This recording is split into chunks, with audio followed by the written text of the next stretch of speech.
அருட்பெரும் ஜோதி அருட்பெரும் ஜோதி தனிப்பெரும் கருணை அருட்பெரும் ஜோதி.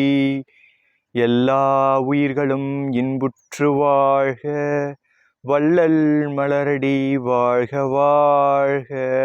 திருச்சிற்றம்பலம். ஆன்மநேய உறவுகள் அனைவருக்கும் வந்தனம். வள்ளலார் அவர்கள் இந்த மரணமில்லா பெருவாழ்வை பற்றி சொல்லிட்டாரு. அதை எப்படி நாம இறைவனுடைய அருள், மரணமில்லா பெருவாழ்வு எப்படி நமக்கு கிடைக்கும்? மரணமில்லா பெருவாழ்வு நமக்கு கிடைப்பது இறைவனுடைய அருளால மட்டும்தான் நமக்கு கிடைக்க போகுது.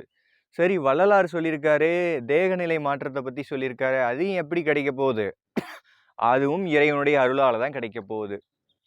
அப்ப நமக்கு எல்லாமே எல்லாம் வல்ல ஆண்டவர், எல்லாம் வல்ல ஆண்டவர், அதாவது எல்லாம் வல்ல சிவம், எல்லாம் வல்ல அருட்பெரும் ஜோதி ஆண்டவருடைய குருவருளாலும் திருவருளாலும் தான் நமக்கு இத்தனையும் கிடைக்க போகுதுங்கிறது சத்தியமான உண்மை. சரி, இது எதன் வழியில கிடைக்க போகுது?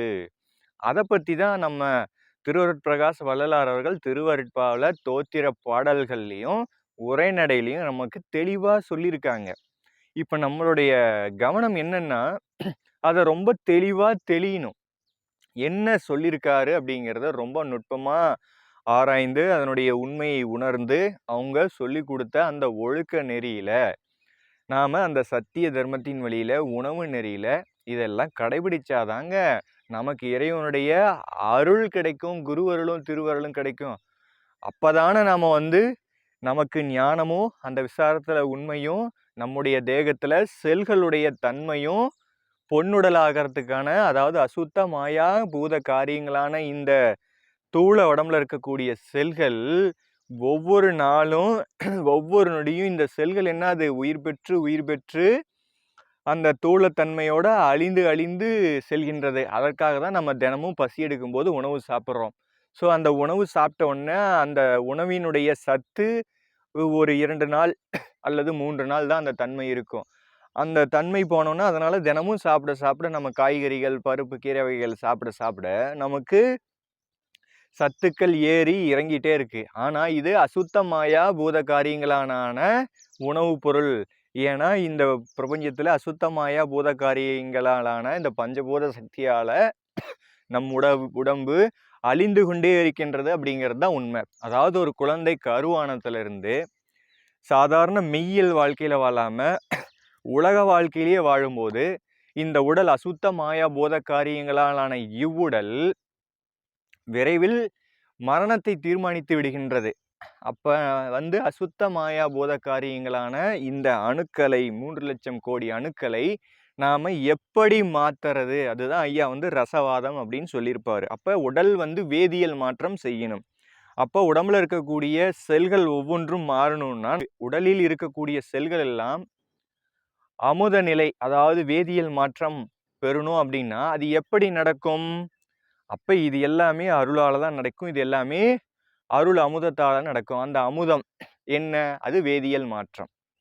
அந்த அமுதத்தை நாம உண்ண உண்ண உண்ண உண்ண உண்ணதான் நம்முடைய உடல்ல இருக்கக்கூடிய அணுக்கள் எல்லாமே சுத்த நிலைக்கு மாறும். அப்ப அசுத்தத்துல இருந்து சுத்த மாயா பூதகாரி அணுக்களாக மாறி சுத்த அணுக்களாக மாறும். அதுக்கு பொன்னுடல், அதுக்கப்புறம் காற்றுடலாக இருக்கும். அப்புறம் பிரபஞ்ச பேரொளி ஞான ஒளி தேகம் பெற முடியும். ஸோ 150 ஆண்டுகளா நம்ம பெற முடியலன்னு பேசிக்கிட்டே இருந்தா பெற முடியுமா? அப்ப அதுக்கான சரியான ஒரு விளக்கத்தை நாம தெளிவு பெறணும். நாம என்னதான் திருவருட்பாவை தோத்திரம் செய்தாலும், திருவருட்பாவுடைய உரைநடை பகுதியை தெளிந்து தேர்வு பெற்றாலும், அவர் சொல்லி இருக்கக்கூடிய அந்த ஒழுக்க நெறியில நின்று வாழ்ந்தால் மட்டுமே தானே ஒரு அனுபவத்தையும் பெற முடியும், தேகத்துல ஒரு மாற்றத்தையும் பெற முடியும். திருவருட்பிரகாச வள்ளலார் எப்படிப்பட்ட குரு? திருவருட்பிரகாச வள்ளலார் என்பது இவ்வுலகம் அல்ல எவ்வுலகத்துக்கும் மகா குரு என்பவர் திருவருட்பிரகாச வள்ளலார் தான். ஸோ இதுக்கு முன்னாடி வந்தவர்கள்லாம் அருளாளர்கள் அல்லவா? இதுக்கு முன்னாடி வந்தவர்கள் எல்லாம் அருளாளர்கள் தான். அவர்களுக்கு ஞானத்தை கொடுத்தது இறைவன் ஒருத்தர் தாங்க, எல்லாம் அல்ல ஆண்டவர் ஒருத்தர் தான் அப்படின்னு எல்லா மத மார்க்கங்களும் ஒப்புக்கொள்கின்றது. அப்ப இறைவன் ஒருவர் தான். அந்த ஒருவர் தான் அந்தந்த கால கட்ட நிலைகள்ல ஒவ்வொருத்தரும் வருவிக்க விட்டு அருளாளர்கள் அவங்களுக்கு ஞானத்தை குடிச்சு அவங்க மறைகள் எல்லாம் இயற்றி இன்று வரை நமக்கு திருக்குறளாகவும் தேவாரமாகவும் திருவாசகமாகவும் திருமந்திரமாகவும் திருப்புகழாகவும் நமக்கு 12 திருமுறைகளாகவும், அதுபோல அதை கடந்து அதாவது குரான், அதாவது நபிகள் நாயகம், அதாவது இஸ்லாத்துல நமக்கு குரானும் கொடுத்துருக்காங்க, கிறித்துவத்துல நமக்கு பைபிளும் இருக்குது.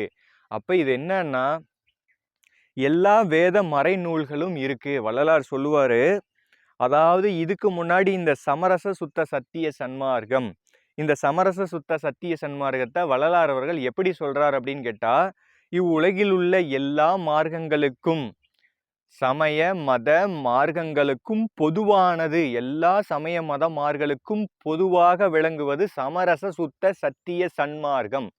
அதாவது இந்த சமரச சத்திய சுத்த சன்மார்க்கம் தோன்றத்துக்கு முன்னாடி, வள்ளலார் வருவிக்க உற்றத்துக்கு முன்னாடி பார்த்தீங்கன்னா, ஏக தேசங்கள் எல்லா தேசத்திலையும், அதாவது நம்முடைய இந்தியா அப்படின்னு சொல்லலாம், அதில் நம்முடைய தமிழ்நாடு தென்னிந்தியான்னு சொல்லலாம்.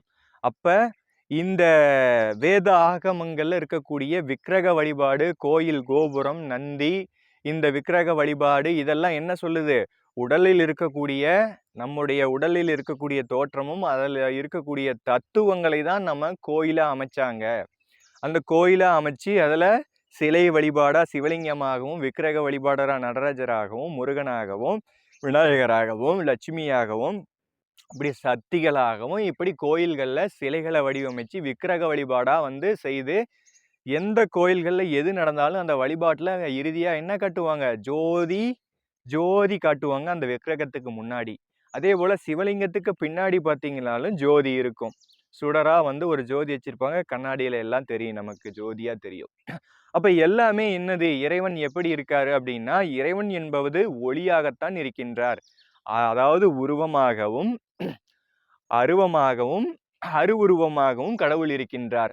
அப்ப கடவுள் என்பவர் ஒளியாகத்தான் இருக்கின்றார். அதில் என்னப்பா சந்தேகம்? என்ன உதாரணம் அதுக்கு என்னன்னு கேட்டீங்கன்னா, இந்த பூமியில் உள்ள எல்லா உயிர்களும் இறைவனுடைய அருளால் சிருஷ்டிக்கப்பட்டு அதனுடைய அறிவு பக்குவத்துக்கு ஏற்ற அதனுடைய பாவ புண்ணியத்திற்கு ஏற்ப இறைவனுடைய அருள் நியதியின்படி பிறப்பு எடுத்து ஒவ்வொன்றும் அடுத்த கட்ட நிலைக்கு சென்று கொண்டிருக்கின்றது. அப்ப இதெல்லாம் எப்படி நடக்குது? இறைவனுடைய பேரொளியால, பேர் அருளால தான் நடக்குது. அதுக்கு உதாரணம் என்னன்னு கேட்டா, சூரியன்கிற அந்த ஒளி, சூரியன் என்பவர் இல்லை என்றால் இந்த உலகத்துல ஏதாவது ஒரு உயிர்கள் சிருஷ்டி ஆகுமா? இந்த உலகமே ஒரு சடத்துவமா, உலகமே ஒரு பேரிருட்டா, ஒரு பேரிருளா, எந்த ஒரு உயிரும் இல்லாம, எந்த ஒரு சப்தமும் இல்லாம, மிகுந்த அடர்ந்த, என்னது அடர்ந்த பேரிருட்டா இருக்கும், பேரிருளா இருக்கும். அப்ப இருள் தன்மையா இந்த உலகம் இருந்துரும். அப்ப அந்த இருள் தன்மையில ஒரு தீக்குச்சியை பருத்தி வச்சா ஒரு ஒளி தெரியுது இல்லைங்களா? அந்த மாதிரி இந்த உலகம் பேருருள்ல இல்லாம இறைவன் பேரொளியா தான் வச்சிட்டு இருக்காரு. சூரியன் தந்தையாகவும் சந்திரன் தாயாகவும் வருகின்றாள்.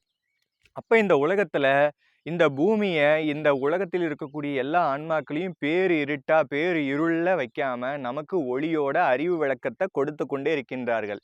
அப்ப சூரியன் அப்படிங்கிற அந்த உன்னத சக்தி இல்லை அப்படின்னா நமக்கு உணவு கிடைக்காது, இங்க உயிர் இந்த உடம்புல வாழாது, எந்த உயிரும் எந்த தாவரமும் எந்த உயிருமே இங்கு இயக்கத்துல இருக்காது. அப்ப நமக்கு எல்லாமே இயக்கத்துல இருக்கக்கூடியதற்கு மூல காரணமே ஒளிதான். அந்த ஒளி எதனால் கிடைக்கின்றது? எல்லாம் அல்ல சுத்த சிவ அருள் ஆற்றலால கிடைக்கிறது. அதாவது வள்ளலார் சொல்லுவாரு, முச்சுடர்களும் ஒளி முயங்குற அளித்தருள் அச்சுடராம் சபை அருட்பெரும் ஜோதி அப்படின்னு சொல்லுவாரு. அதாவது தைப்பூச நன்னாள்ங்கிறது ஒரு ஞான பூரண நாள்னு சொல்லுவாங்க. அப்ப அந்த தைப்பூச நன்னாள்ல தான் 7 திரை நீக்கி வடலூர்ல ஜோதி தரிசனம் காண்பிப்பாங்க.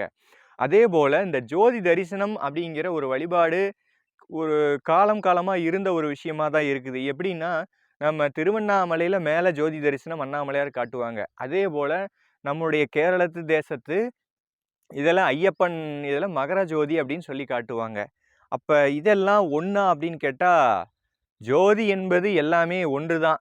அப்ப வள்ளலார் சொல்றது என்னன்னா, தத்துவங்களை கடந்து சிவத்துடைய அருளை, அதாவது பூரண எல்லாமல்ல ஆண்டவரை, அதாவது என்ன சொல்லுவார்னா, இறைவன் நிலையறிந்து அம்மயமாதல், அதாவது இறைவனோடு இறைவனாக கலக்கின்ற அந்த தன்மையை வள்ளலார் அவர்கள் சொல்றாரு.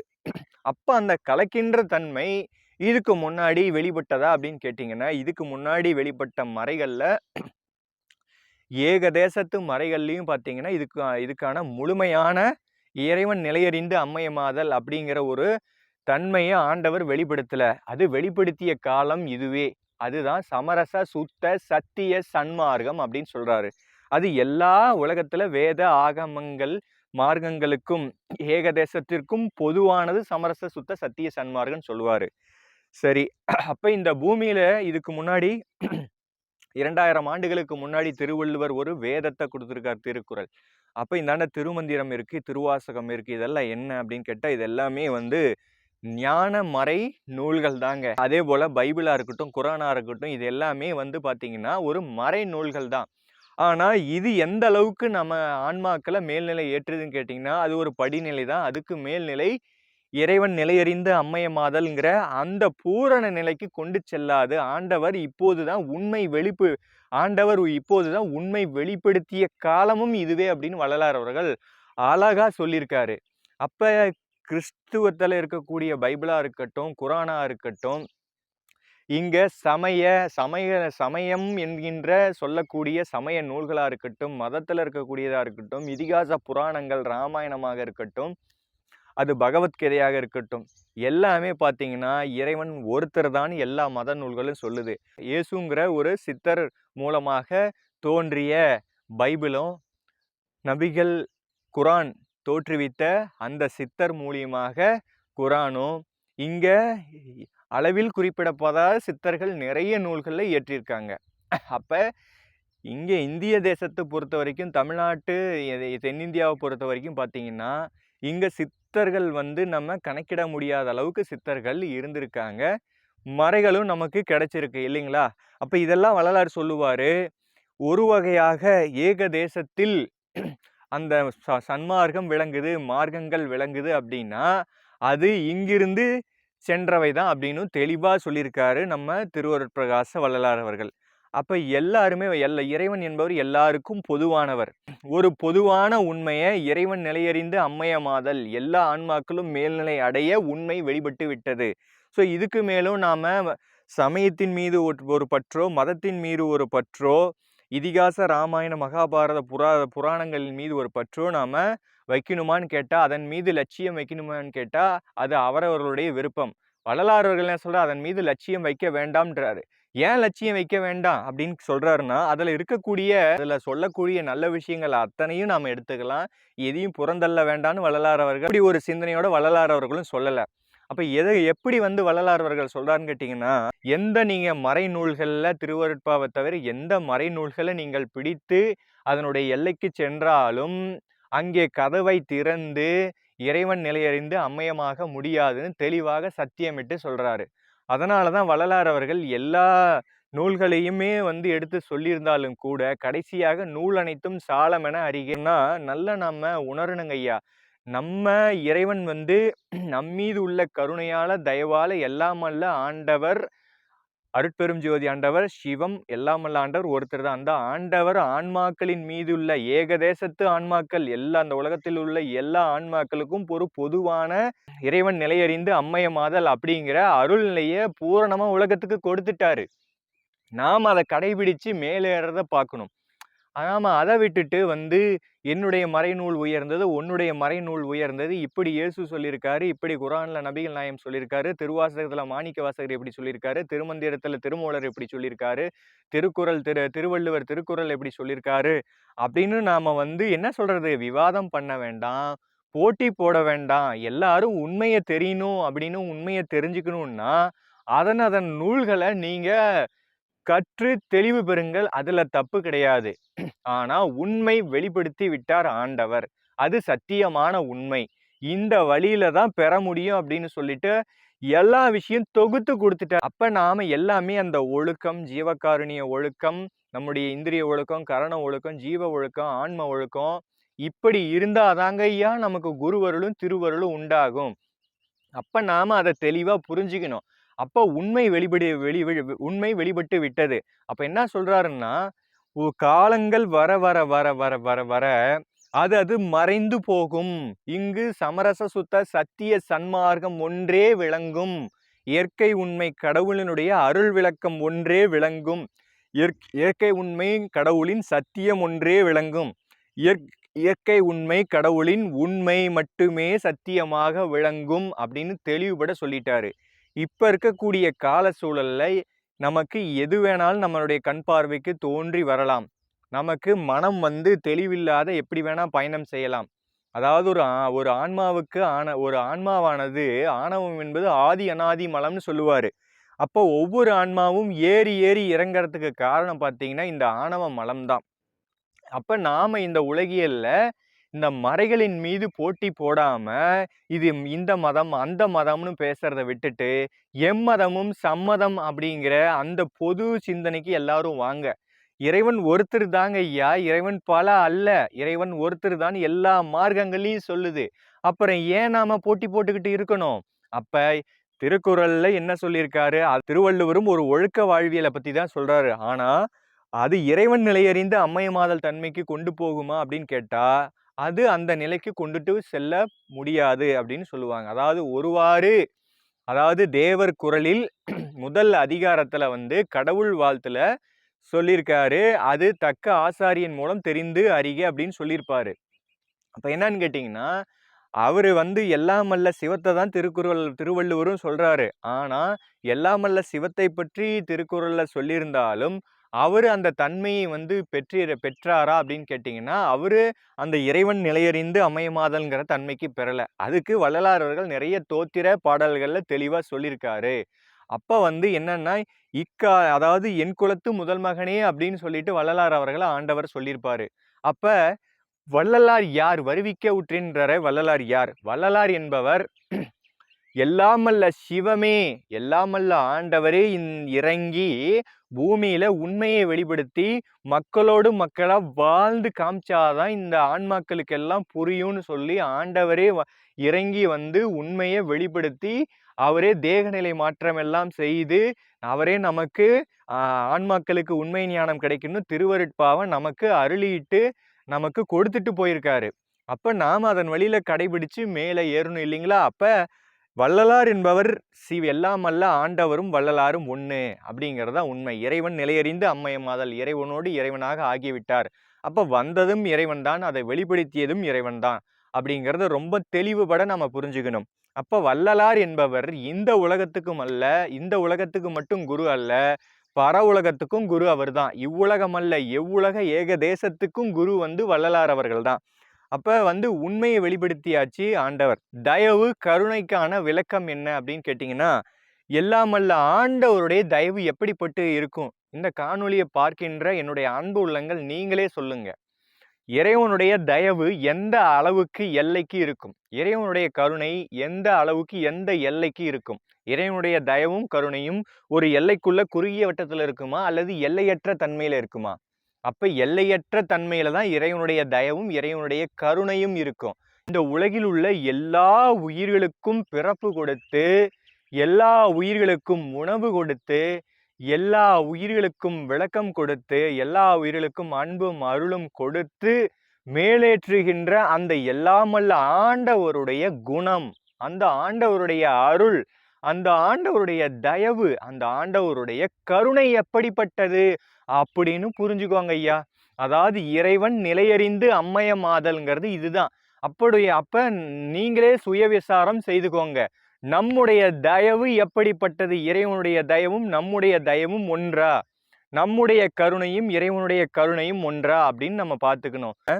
இந்த பூமியில இருக்கக்கூடிய நம்ம அன்பு உள்ளங்களுக்கு ஆன்மாக்களுக்கு நான் உனக்கு ஒரு உதவி 2 உதவி செஞ்சிட்டேம்மா, என்னால் முடிஞ்ச உதவி செஞ்சுட்டு இதுக்கு மேலே என்னால் உதவி செய்ய முடியாது அப்படின்னு சொல்லிட்டு நம்ம ஒரு சலிப்புல ஒதுங்கிடுறோம்.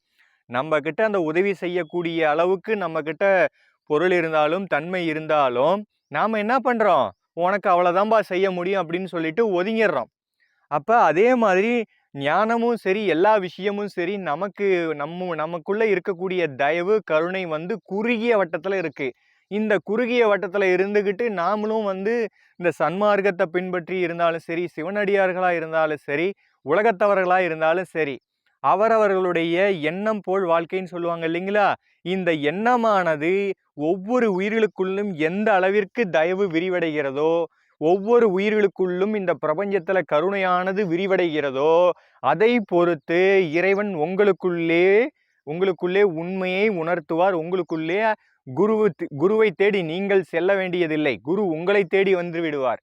ஏன்னா ஒரு ஒரு ஆன்மாவானது தயவு கருணை எந்த அளவுக்கு விரிந்து செல்கின்றதோ, இந்த உலகியல்ல ஸ்பிரிச்சுவல்ல போல விரிந்து செல்கின்றதோ, எல்லையற்ற தன்மைக்கு அகண்டு விரிந்து செல்கின்றதோ, அப்போது அது இறைவனுடைய அருள்வட்ட பாதைக்குள் அந்த ஆன்மாவானது சென்று கொண்டிருக்கிறது என்று அர்த்தம். அப்ப அந்த மாதிரி ஆன்மாக்களுக்கு தான் உண்மைக்கு உண்மையாக இருக்கக்கூடிய இறைவனுடைய ஞானத்தையும், கால சுழற்சியினுடைய விசாரத்தினுடைய உண்மையையும், அதே போல உணவு நெறியா இருக்கட்டும், தேகநிலை மாற்றமா இருக்கட்டும், எல்லாமே இறைவன் வெளிப்படுத்துவாருங்க ஐயா.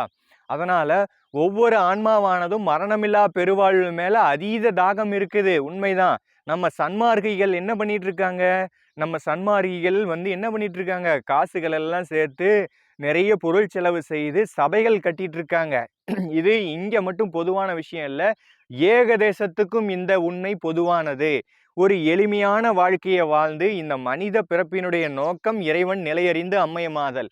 அப்ப எந்த அளவுக்கு ஒரு ஆன்மாவானது இதன் மிகவும் நுட்பமான செயல்கையா, இது மிகவும் நுட்பமான ஒரு வாழ்க்கைய நுட்பமா மட்டும்தான் நாம வாழணும். அப்ப அதுக்குதான் என்ன சொல்றது? பசித்திரு, தனித்திரு, விழித்திரு, விசாரம் செய்து கொண்டே இரு, தயவோட இரு, கருணையோட இரு, எப்போதும் சிவசிந்தனையோட இறை சிந்தனையோடையே இருப்பா, கடவுள் சிந்தனையோடையே இருப்பா, விசாரம் செய்து கொண்டே இருப்பா. உன்னுடைய சிற்றறிவு சிறுகுணங்களை எல்லாம் இறைவனுடைய பேரறிவையும் பெரும் குணத்தையும் நினைத்து விசாரம் செய்து உன்னுடைய குற்றக்குறைகளை எல்லாம் நீக்கிக்கோ, நல் ஒழுக்கத்தோட வாழு அப்படின்னு சொல்றாரு. அப்ப ஒழுக்கமே உயர்வை தரும் அப்படிங்கிறது தான் உண்மை. அப்ப அந்த ஒழுக்கத்துல நாம வாழணும், அந்த உயர்வு நிலையில வாழணும், அந்த எல்லையற்ற தயவு நிலையில வாழணும், எல்லையற்ற கருணை நிலையில வாழணும். சரி, இன்னைக்கு பூமியில எல்லாரும் வாழ்ந்துட்டு இருக்கிறோம். நம்முடைய சுத்த சன்மார்க்கத்துல இருக்கக்கூடிய அன்பர்களையே நம்ம சொல்லிக்கலாம். இந்த சுத்த சன்மார்க்கத்துல இருக்கக்கூடிய அன்பர்களே சன்மார்க்கத்துல பின்பற்றி வாழக்கூடிய அந்த ஆத்மாக்களுக்கெல்லாம் எந்த அளவுக்கு நம்ம கிட்ட கொடுத்து உதவக்கூடிய தன்மைக்கு பொருள் உதவி, நிதி உதவி இருந்தாலும் நாம எந்த அளவுக்கு உதவி செஞ்சிட்டு இருக்கோம் அப்படிங்கிறத ரொம்ப ஆழ்ந்து பார்க்கணும். அதாவது சாதாரண உலகத்தவர்களுக்கும் சரி, இந்த சன்மார்க்கத்துல மேன்மை நிலை பெறணுங்கிற நடுத்தரமா இருக்கக்கூடிய ஆன்மாக்களுக்கும் சரி, அதிதீவிர ஆன்மாக்களுக்காக இருந்தாலும் சரி, நாம எல்லாருமே தயவு கருணையோட தான் இருக்கணும். இந்த உலகத்தில் உள்ள எல்லா ஆன்மாக்களுக்கும் தயவு கருணையோட தான் இருக்கணும். பாரபட்சம்ங்கிற அந்த நிலை இருந்தா இறைவனுடைய அருளை எல்லாம் பெற முடியாது. நான் ஏதோ தன்மையா இருக்கேன், நான் ஏதோ கருணையோட இருக்கேன், நான் ஏதோ தயவோட இருக்கேன், நான் சரியாதான் போயிட்டு இருக்கேன் அப்படின்னு நீங்களே நினைச்சிக்க வேண்டாம். அது உங்களுக்குள்ளேயே ஒரு போதையை கொடுத்து நீங்க சரியா போயிட்டு இருக்கிறேன்னு சொல்லிட்டு ஆன்ம லாபத்தை பெற முடியாது. அதனால கொடுத்து உதவக்கூடிய தன்மைக்கு பொருள் இருந்தும், கொடுத்து உதவக்கூடிய அதாவது ஞானத்தை கொடுக்கக்கூடிய தன்மைக்கு ஞானம் இருந்தும், அனுபவத்தை பிற ஆன்மாக்களுக்கு சொல்லி அதனுடைய மேன்மை நிலை ஏற்றுவதற்கு அனுபவ நிலை இருந்தும், அனுபவத்தை வெளிப்படுத்தாமலும், கொடுத்து உதவக்கூடிய தன்மைக்கு பொருளுதவி இருந்தும், அந்த நிதி உதவி இருந்தும் கொடுத்து உதவாத தன்மையில் இருக்கின்ற ஆன்மாக்கள் எல்லாம் கட்டாயமாக நீங்க என்ன நீங்க முயற்சி செய்தாலும் இறைவனுடைய அந்த பூரண அருள் ஆகி அந்த அருளை பெற முடியாது. தேகநிலை மாற்றமும் சத்தியமாக நடக்காதுங்கிறத ரொம்ப தெளிவா புரிஞ்சுக்கோங்க. அதாவது ஒரு ஆன்மாவானது இந்த வயது தோற்றத்தை வச்சு அதனுடைய தன்மை என்ன, ஞானம் என்ன அப்படின்னு நம்ம எடை போற்ற முடியாது, சொல்லிட முடியாது. அப்ப திருஞான சம்பந்தருக்கு குழந்தையிலேயே ஞானம் அப்படிங்கிற மாதிரி வள்ளலார் வருவிக்க உற்றவர் அவர் குழந்தையிலிருந்து அவருடைய வரலாறு எல்லாருக்குமே தெரியும்னா, வருவிக்க உற்றேன் இகத்தை பரமாக்க வருவிக்க உற்றேன் அருளை பெற்றேன்றாரு. அப்ப வள்ளலாருடைய தன்மை எப்படிப்பட்டதுன்னு புரிஞ்சுக்கோங்க. அப்ப நம்முடைய பிறப்பு எப்படிப்பட்டது? நாம பிறந்ததிலிருந்தே சைவ நிலையில பிறந்தோமா?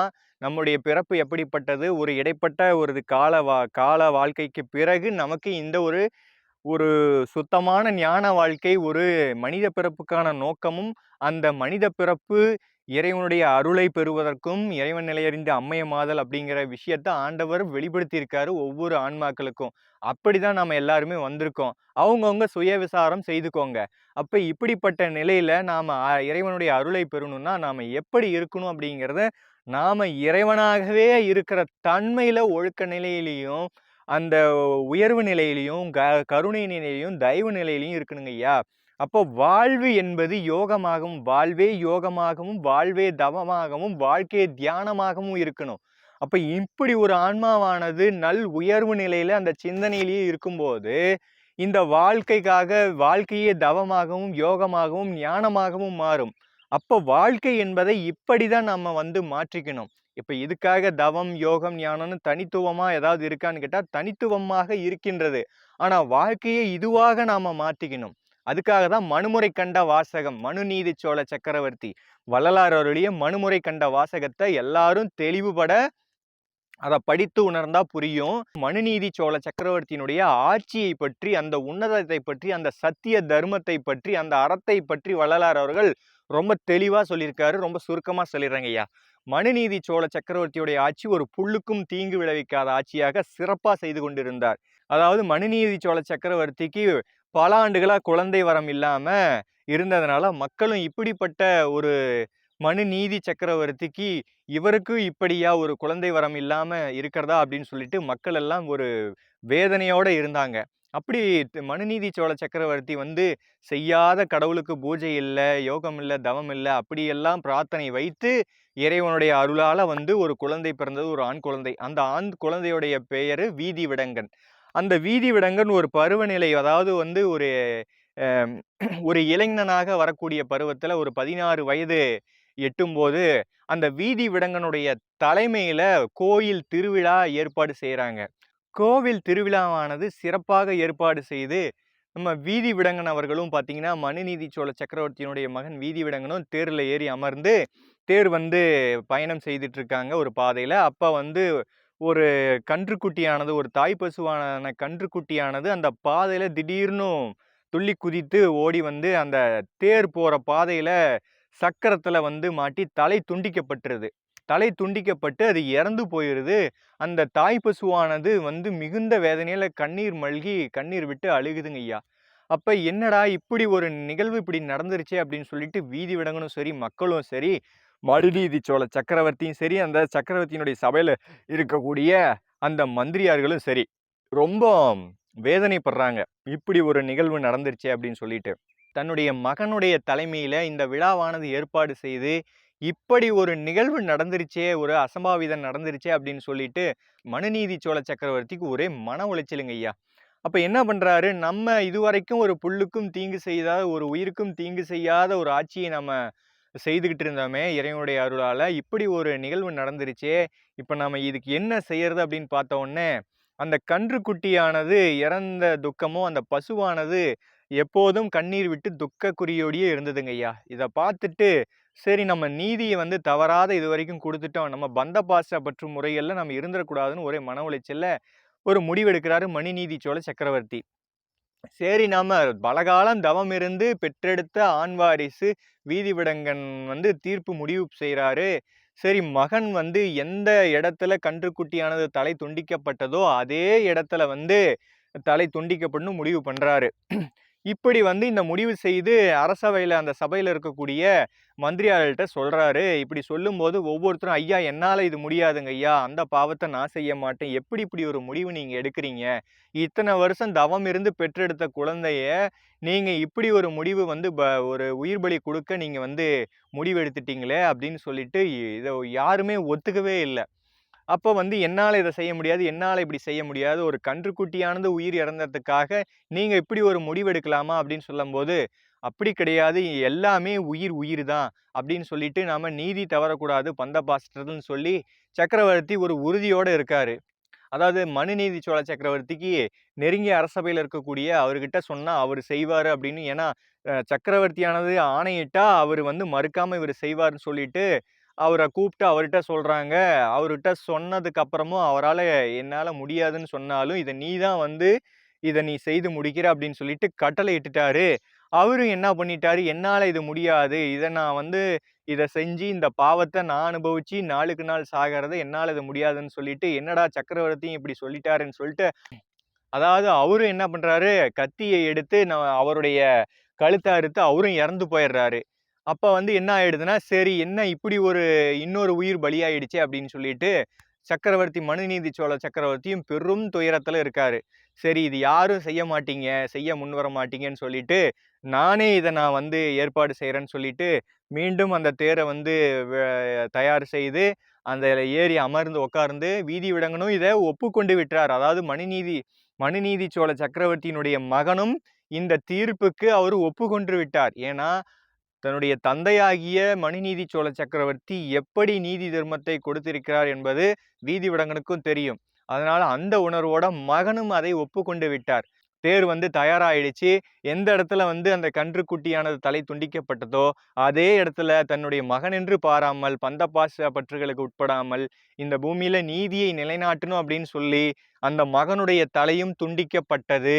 தலை துண்டிக்கப்பட்ட உடனே மனுநீதி சோழ சக்கரவர்த்தி என்ன பண்ணிட்டாரு, மகனும் இறந்துட்டாங்க, அரசவையில் இருக்கக்கூடிய இன்னொரு உயிரும் பிரிஞ்சிருச்சு, அப்ப கன்றுக்குட்டியோடைய உயிரும் பிரிஞ்சிருச்சு. இந்த துயரம் தாங்காமல் அவரும் கீழே விழுந்து மரணத்துக்கு செல்லும் போது ஆண்டவர் உடனே எழுந்தருளி மனுநீதி சோழ சக்கரவர்த்திக்கும் வீதி விடங்கனுக்கும் அந்த கன்றுக்குட்டிக்கும் அரசவையில இறந்த அந்த அரசவையில் இருக்கக்கூடிய மந்திரியாருக்கும் 4 பேருக்கும் உயிர் கொடுத்து, மனுநீதி சோழ சக்கரவர்த்தியாரே, இதுவரைக்கும் நீங்க எந்த உயிருக்கும் தீங்கு செய்யாத அளவுக்கு ஒரு சிறந்த ஆட்சியை செய்து கொண்டிருந்தீங்க. இப்ப நீங்க ஒரு ஒரு பந்தபாச பற்றுல நீங்க நீதி தவறி மாறி போயிடுறீங்களோ அப்படிங்கிறதுக்காக இறைவனுடைய ஒரு திருவிளையாடல் இது அப்படின்னு சொல்லிட்டு ஆண்டவர் உண்மையை வெளிப்படுத்தி, நீ எக்காலத்தும் நீடித்து நீடூழி உன்னுடைய நீதி தர்மாட்சி விளங்கட்டும்னு சொல்லிட்டு அருள் கொடுத்து அவங்க மறைஞ்சிடுறாங்க. இதுதான் வந்து மனுமுறை கண்ட வாசகத்தினுடைய உண்மை சாரம். அப்ப இதை வந்து வள்ளலார் அவர்கள் ஏன் நமக்கு கொடுத்தாரு அப்படின்னு கேட்டீங்கன்னா, இந்த உலகத்துல நீதி தர்மமானது எப்படி இருக்க வேண்டும், எல்லா உயிர்களுக்குமாக நீதி தர்மம் இருக்க வேண்டும் அப்படிங்கிறத சொல்றாங்க. அதனாலதான் நம்முடைய திருக்குறள்ல வள்ளலார் அவர்களா இருக்கட்டும், புலால் மறுத்தல் அப்படின்னு சொல்லிட்டு, கொல்லான் புலாலை மறுத்தானை கைகூப்பி எல்லா உயிரும் தொழும் அப்படின்னு திருக்குறள்லயும், கொல்லா நெறியே குருவருள் நெறி என பல்கால் பலர்காலம் எமக்கு பகர்ந்துரைத்த மெய்சிவமே, எல்லாம் அல்ல இறைவன், எல்லாம் அல்ல ஆண்டவர், ஆண்டவர்னு எல்லா மத மார்க்கத்திலையும் எல்லாம் அல்ல ஆண்டவரை வணங்குறீங்களேங்க ஐயா, அந்த எல்லாம் அல்ல ஆண்டவர் வந்து இன்னொரு உயிரை ஜீவஹிம்சை செய்து கொன்று அவ்வுடலை நீங்கள் புசியுங்கள் சாப்பிடுங்கன்னு எந்த மதத்துல எந்த நூல்கள் வந்து சொல்லி இருந்தாலும் அது எல்லாமே பொய் மாயாஜால செய்கைகளே அப்படின்னு வந்து வள்ளலார் அவர்கள் தெளிவுபட சத்தியமிட்டு சொல்றாரு. அதனால வந்து ஒரு உயிர்களை வந்து இம்சை செய்வது இறைவனுடைய அருள் நியதியும் அல்ல. அதனால மனித தேகம் பெற்றெடுத்தவர்கள் எல்லாருமே இறைவன் நிலையறிந்து அம்மையமாதல், இறைவனுடைய அருளை பெறுவதற்காகத்தான் நாம பிறந்தோம். நாம இங்க இருக்கக்கூடிய உயிர்களை ஜீவ இம்சை செய்து அந்த உயிர்களை கொன்று புசிக்க வந்தவர்கள் அல்ல. நம்முடைய மனித தேகமும் நம்முடைய பிறப்பும் அதுக்கான நோக்கமும் அல்ல. அதனால இந்த பூமியில ஒரு அரசாட்சியானது, ஒரு நீதி தர்மமானது, ஒரு சத்தியமானது எப்படி ஒரு வாழ்க்கையானது இருக்க வேண்டும் அப்படிங்கிறதுக்கான உதாரணம் நீதி தர்ம ஆட்சியை நமக்கு ஒரு சான்றா வள்ளலார் அவர்கள் கொடுத்திருக்காரு. இப்ப இந்த உலகத்துல இருக்கக்கூடிய நாம வாழ்ந்துட்டு இருக்கக்கூடிய இந்த உலகம் எப்படி இருக்குங்கிறத நீங்களே சுய விசாரம் பண்ணிக்கோங்க. அப்ப இந்த கால சுழற்சி விரைவா முடிவு நிலைக்கு வரப்போகுது. இதெல்லாம் நம்ம தெரிஞ்சுக்கிட்டோமா, இந்த கலியுகத்தினுடைய தாத்பரியம், அதாவது கலியுகத்தினுடைய ஆட்சி 5000 ஆண்டுகள், இந்த கலியுலகத்தினுடைய தாத்பரியம் நிறைவுக்கு வரப்போற ஒரு காலம் நெருங்கி விட்டது. அதனால சுத்த சன்மார்க்க அன்பர்களே, நீங்கெல்லாம் வந்து இன்னும் தேகநிலை மாற்றம் பெற முடியல, நாம இன்னும் அனுபவத்தை பெற முடியல, அதுக்கான வழியும் தெரியல, அவர் சொல்லிட்டாரு, சொன்னாலும் இன்னும் 150 ஆண்டுகளா நம்மளால மேல்நிலை ஏற முடியலையேன்னு கேட்டா, இன்னைக்கு மாமிசம் சாப்பிட்றவங்க அதிகமா இருக்காங்க, இன்னைக்கு குற்றங்கள் செய்யறவங்க அதிகமா இருக்காங்க, இன்னைக்கு இந்த பூமியில எப்போதும் ஒரு பெரும் இரைச்சலாகவும் பெரும் சத்தமாகவும் ஆத்மாக்கள் எல்லாமே துர்குணமாய வாழ்க்கையில தான் வாழ்ந்துட்டு இருக்காங்க. அதாவது வள்ளலார் அவர்கள் ஞானசரியில தெளிவுபட சொல்லியிருக்கிறாங்க. என்னது, கண்டதெல்லாம் அனித்தியமே, கேட்டதெல்லாம் பழுதே, நீர் கற்றதெல்லாம் பொய்யே, நீர் கழித்ததெல்லாம் வீணே, உண்டதெல்லாம் மலமே, உட்கொண்டதெல்லாம் குறையே, உலகியலீர் இதுவரை உண்மை அறிந்திலீரே அப்படின்னு சொல்லுவாரு. அப்ப நாம சாப்பிட்டது, படிச்சது, உண்டது, கேட்டது எல்லாம் உண்மைன்னு நினைச்சிட்டு இருக்கிறது அத்தனையும் பொய்டா, அத்தனையும் மாயாஜாலம் அப்படின்னு உண்மையை உறக்க சொல்லியிருக்காரு. ஞான சரியில, அதாவது நமது சுத்த சன்மார்க்க அன்பர்கள், சமரச சுத்த சத்திய சன்மார்க்க அன்பர்கள் வந்து இறைவன் நிலையறிந்து அமையமாதல்னு சொல்லியிருக்காருங்க ஐயா. இது நல்லா சுயவிசாரம் செய்யுங்க. ஞான சரியில எப்படி சொல்லியிருக்காரு? இறைவனை எப்படி உருகி வணங்கி இறைவனுடைய அருளை பெறணும்? நினைந்து நினைந்து கண்ணீர் மல்கி ஊன்றி இறைவனின் மீது உறக்கத்தோட உண்மை உணர்வோட அன்போட காதல் செய்யணும் ஐயா. ஒரு பெண்ணை காதலித்து திருமணம் செய்கின்றோம் அல்லவா? அப்படி இறைவன் மீது அளவற்ற பெரும் காதல் இருக்கணும். அப்படி ஒரு பெரும் காதல் இருக்கணும். அந்த பெரும் காதல் இருக்கும்போது இறைவன் நமக்கு இன்னும் திருவருள் புரியவில்லையே அப்படின்னு மனம் என்ன பண்ணுது? ஒரு பெண்ணை காதலித்து திருமணம் செய்து கொள்ற வரைக்கும் பெற்றோர்கள் சம்மதம் இன்னும் வரவில்லை அப்படின்னு சொல்லி போராடி பெற்றோருடைய சம்மதம் பெற்று அல்லது பெற்றோருடைய சம்மதம் பெறவில்லை என்றாலும் ஒரு பெண்ணை நீங்க கூட்டிக் கொண்டு திருமணம் செய்து கொண்டு வாழ்க்கையை வாழ்கின்றீர்களா? அந்த மாதிரி நம்முடைய தீர்க்கமான இறைவன் மீது உண்மையான காதல், உண்மையான அன்பு, அந்த உண்மை அன்பு இருக்க வேண்டும், அந்த உண்மை காதல் இருக்க வேண்டும். அப்படி ஒரு ஆன்மாவானது இறைவன் மீது அளவில்லாத காதல், அளவில்லாத அன்பு, அளவில்லாத பெரும் உணர்வோட நாம இருக்கணும். அப்படி இருந்து கண்ணீர், நமக்கு இறைவன் மீது உண்மையான காதல் இருந்தால் நமக்கு கண்ணீர் வருமா வராதா? இறைவா எனக்கு இன்னும் திருவருள் புரியலையே அப்படின்னு சொல்லி நாம அந்த வேதனையில கண்ணீர் வருமா வராதா? இப்படி கண்ணீர் விட்டு நினைந்து நினைந்து உணர்ந்து உணர்ந்து நெகிழ்ந்து நெகிழ்ந்து அன்பே ஊற்றெலும் கண்ணீர் அதனால் உடம்பு நனைந்து நனைந்து நன்னிதியே ஞான நடத்தரசே என்னுரிமை நாயகனே என்று வணைந்து வணைந்து ஏத்துதும் நாம் வம்மின் உலகியலீர் மரணமில்லா பெருவாழ்வு வாழ்ந்திடலாம் கண்டீர் புனைந்துரையேன் பொய்ப்புகழேன் சத்தியம் சொல்கின்றேன் பொற்சபையில் சிற்சபையில் புகுந்தருணம் இதுவே. நான் சொல்றதெல்லாம் பொய் இல்லை, நான் உரைக்கும் வார்த்தையெல்லாம் நாயகந்தன் வார்த்தை அப்படின்னு சொல்லுவாங்க. உலகத்தவர்களே, நான் உன்னுடைய சகோதரத்துவ உண்மை உறவு. நான் வேற யாரோ நீ வேற யாரோன்னு நினைக்காத, நான் யாரோ நீ யாரோன்னு நினைக்காத. நான் உனக்கு உண்மை ஆன்மநேய சகோதரத்துவ உண்மை உறவு. நான் உண்மைதான் உனக்கு சொல்றேன், நீ பொய்ன்னு நினைக்காத. அதனால திரைந்து திரைந்து உளுத்தவரும் இளமை அடைந்திடலாம் அப்படின்னு சொல்லி நம்மள அழைக்கிறாருங்க ஐயா.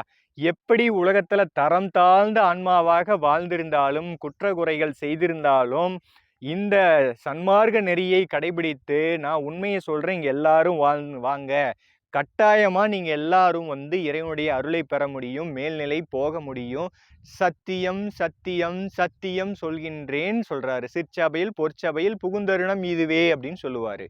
அப்ப நமக்கு ஒரு உறுதிப்பாட்டு நிலையோட நம்மளை அழைக்கிறாருங்கும் போது நாம எப்படி நாம அதன் வழியில நின்று இறைவனுடைய அருளை பெறுவது அப்படின்னு சொல்லிட்டு நாம உணர்ந்து நெகிழ்ந்து நாம போனா கண்டிப்பா இறைவனுடைய அருளை பெற முடியுங்க ஐயா. அதை தாண்டி ஒரு கால சுழற்சி விரைவா நகர்ந்துட்டு இருக்குது.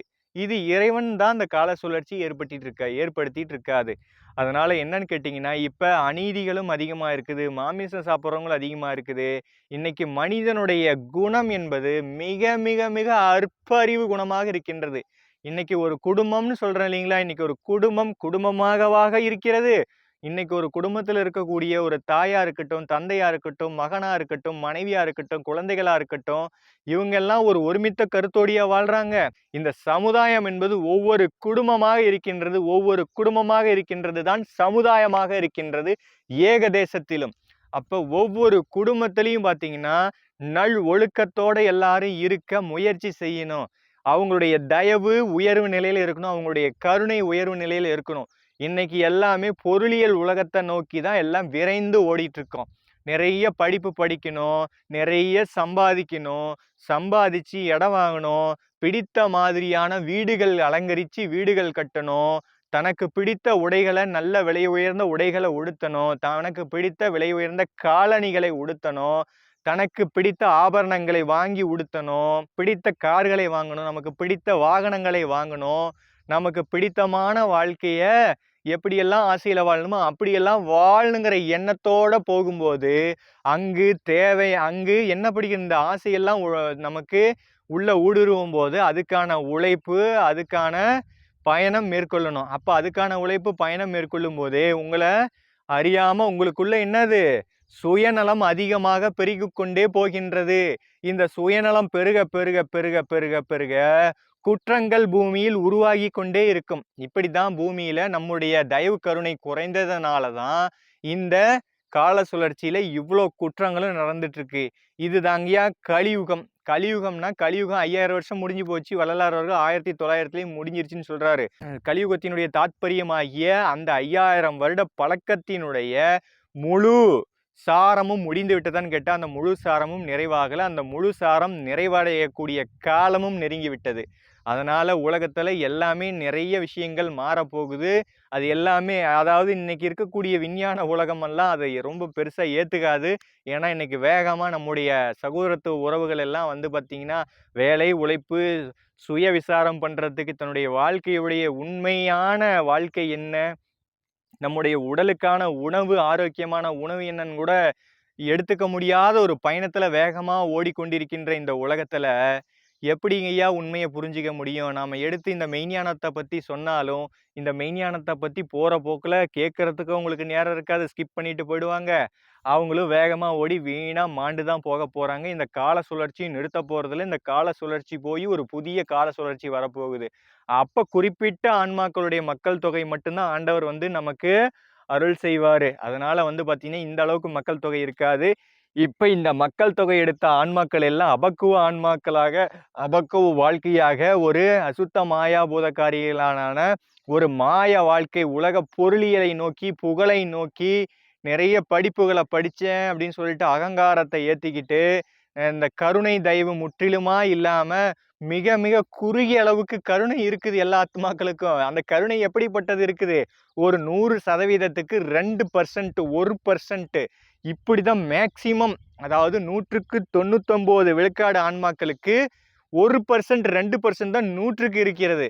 மீதமுள்ள இந்த சன்மார்க்கத்திலையும் இந்த ஆன்மீக வாழ்க்கையில அந்த ஆன்மீக வாழ்க்கையை தவிர்த்த ஆன்மாக்களுக்கும் நல்ல தயவு கருணை குணம் இருக்குது. ஆனா அவங்க எல்லாம் பார்த்தீங்கன்னா இந்த மெய்யியல் வாழ்க்கை தெரியாம அவங்களும் பிற உயிர்களை கொன்று மாமிசம் புசித்தும் அவங்களும் அறியாமையில ஒரு அஞ்ஞான இருள் வாழ்க்கையில தான் மாட்டிட்டு இருக்காங்க. இந்த மெய்யியல் வாழ்க்கையில வராத அன்பு உள்ளங்களாகிய ஆத்மாக்களும் சகோதரத்துவ உறவுகளும் அவங்களையும் நல்லவங்க இருக்காங்க, அவங்களும் மாட்டிட்டு இருக்காங்க. அவங்களுக்கெல்லாம் ஆண்டவர் படிப்படியாக உண்மையை இப்படி கொண்டு போய் சேர்த்துவாருங்கிறது சத்தியமான உண்மை.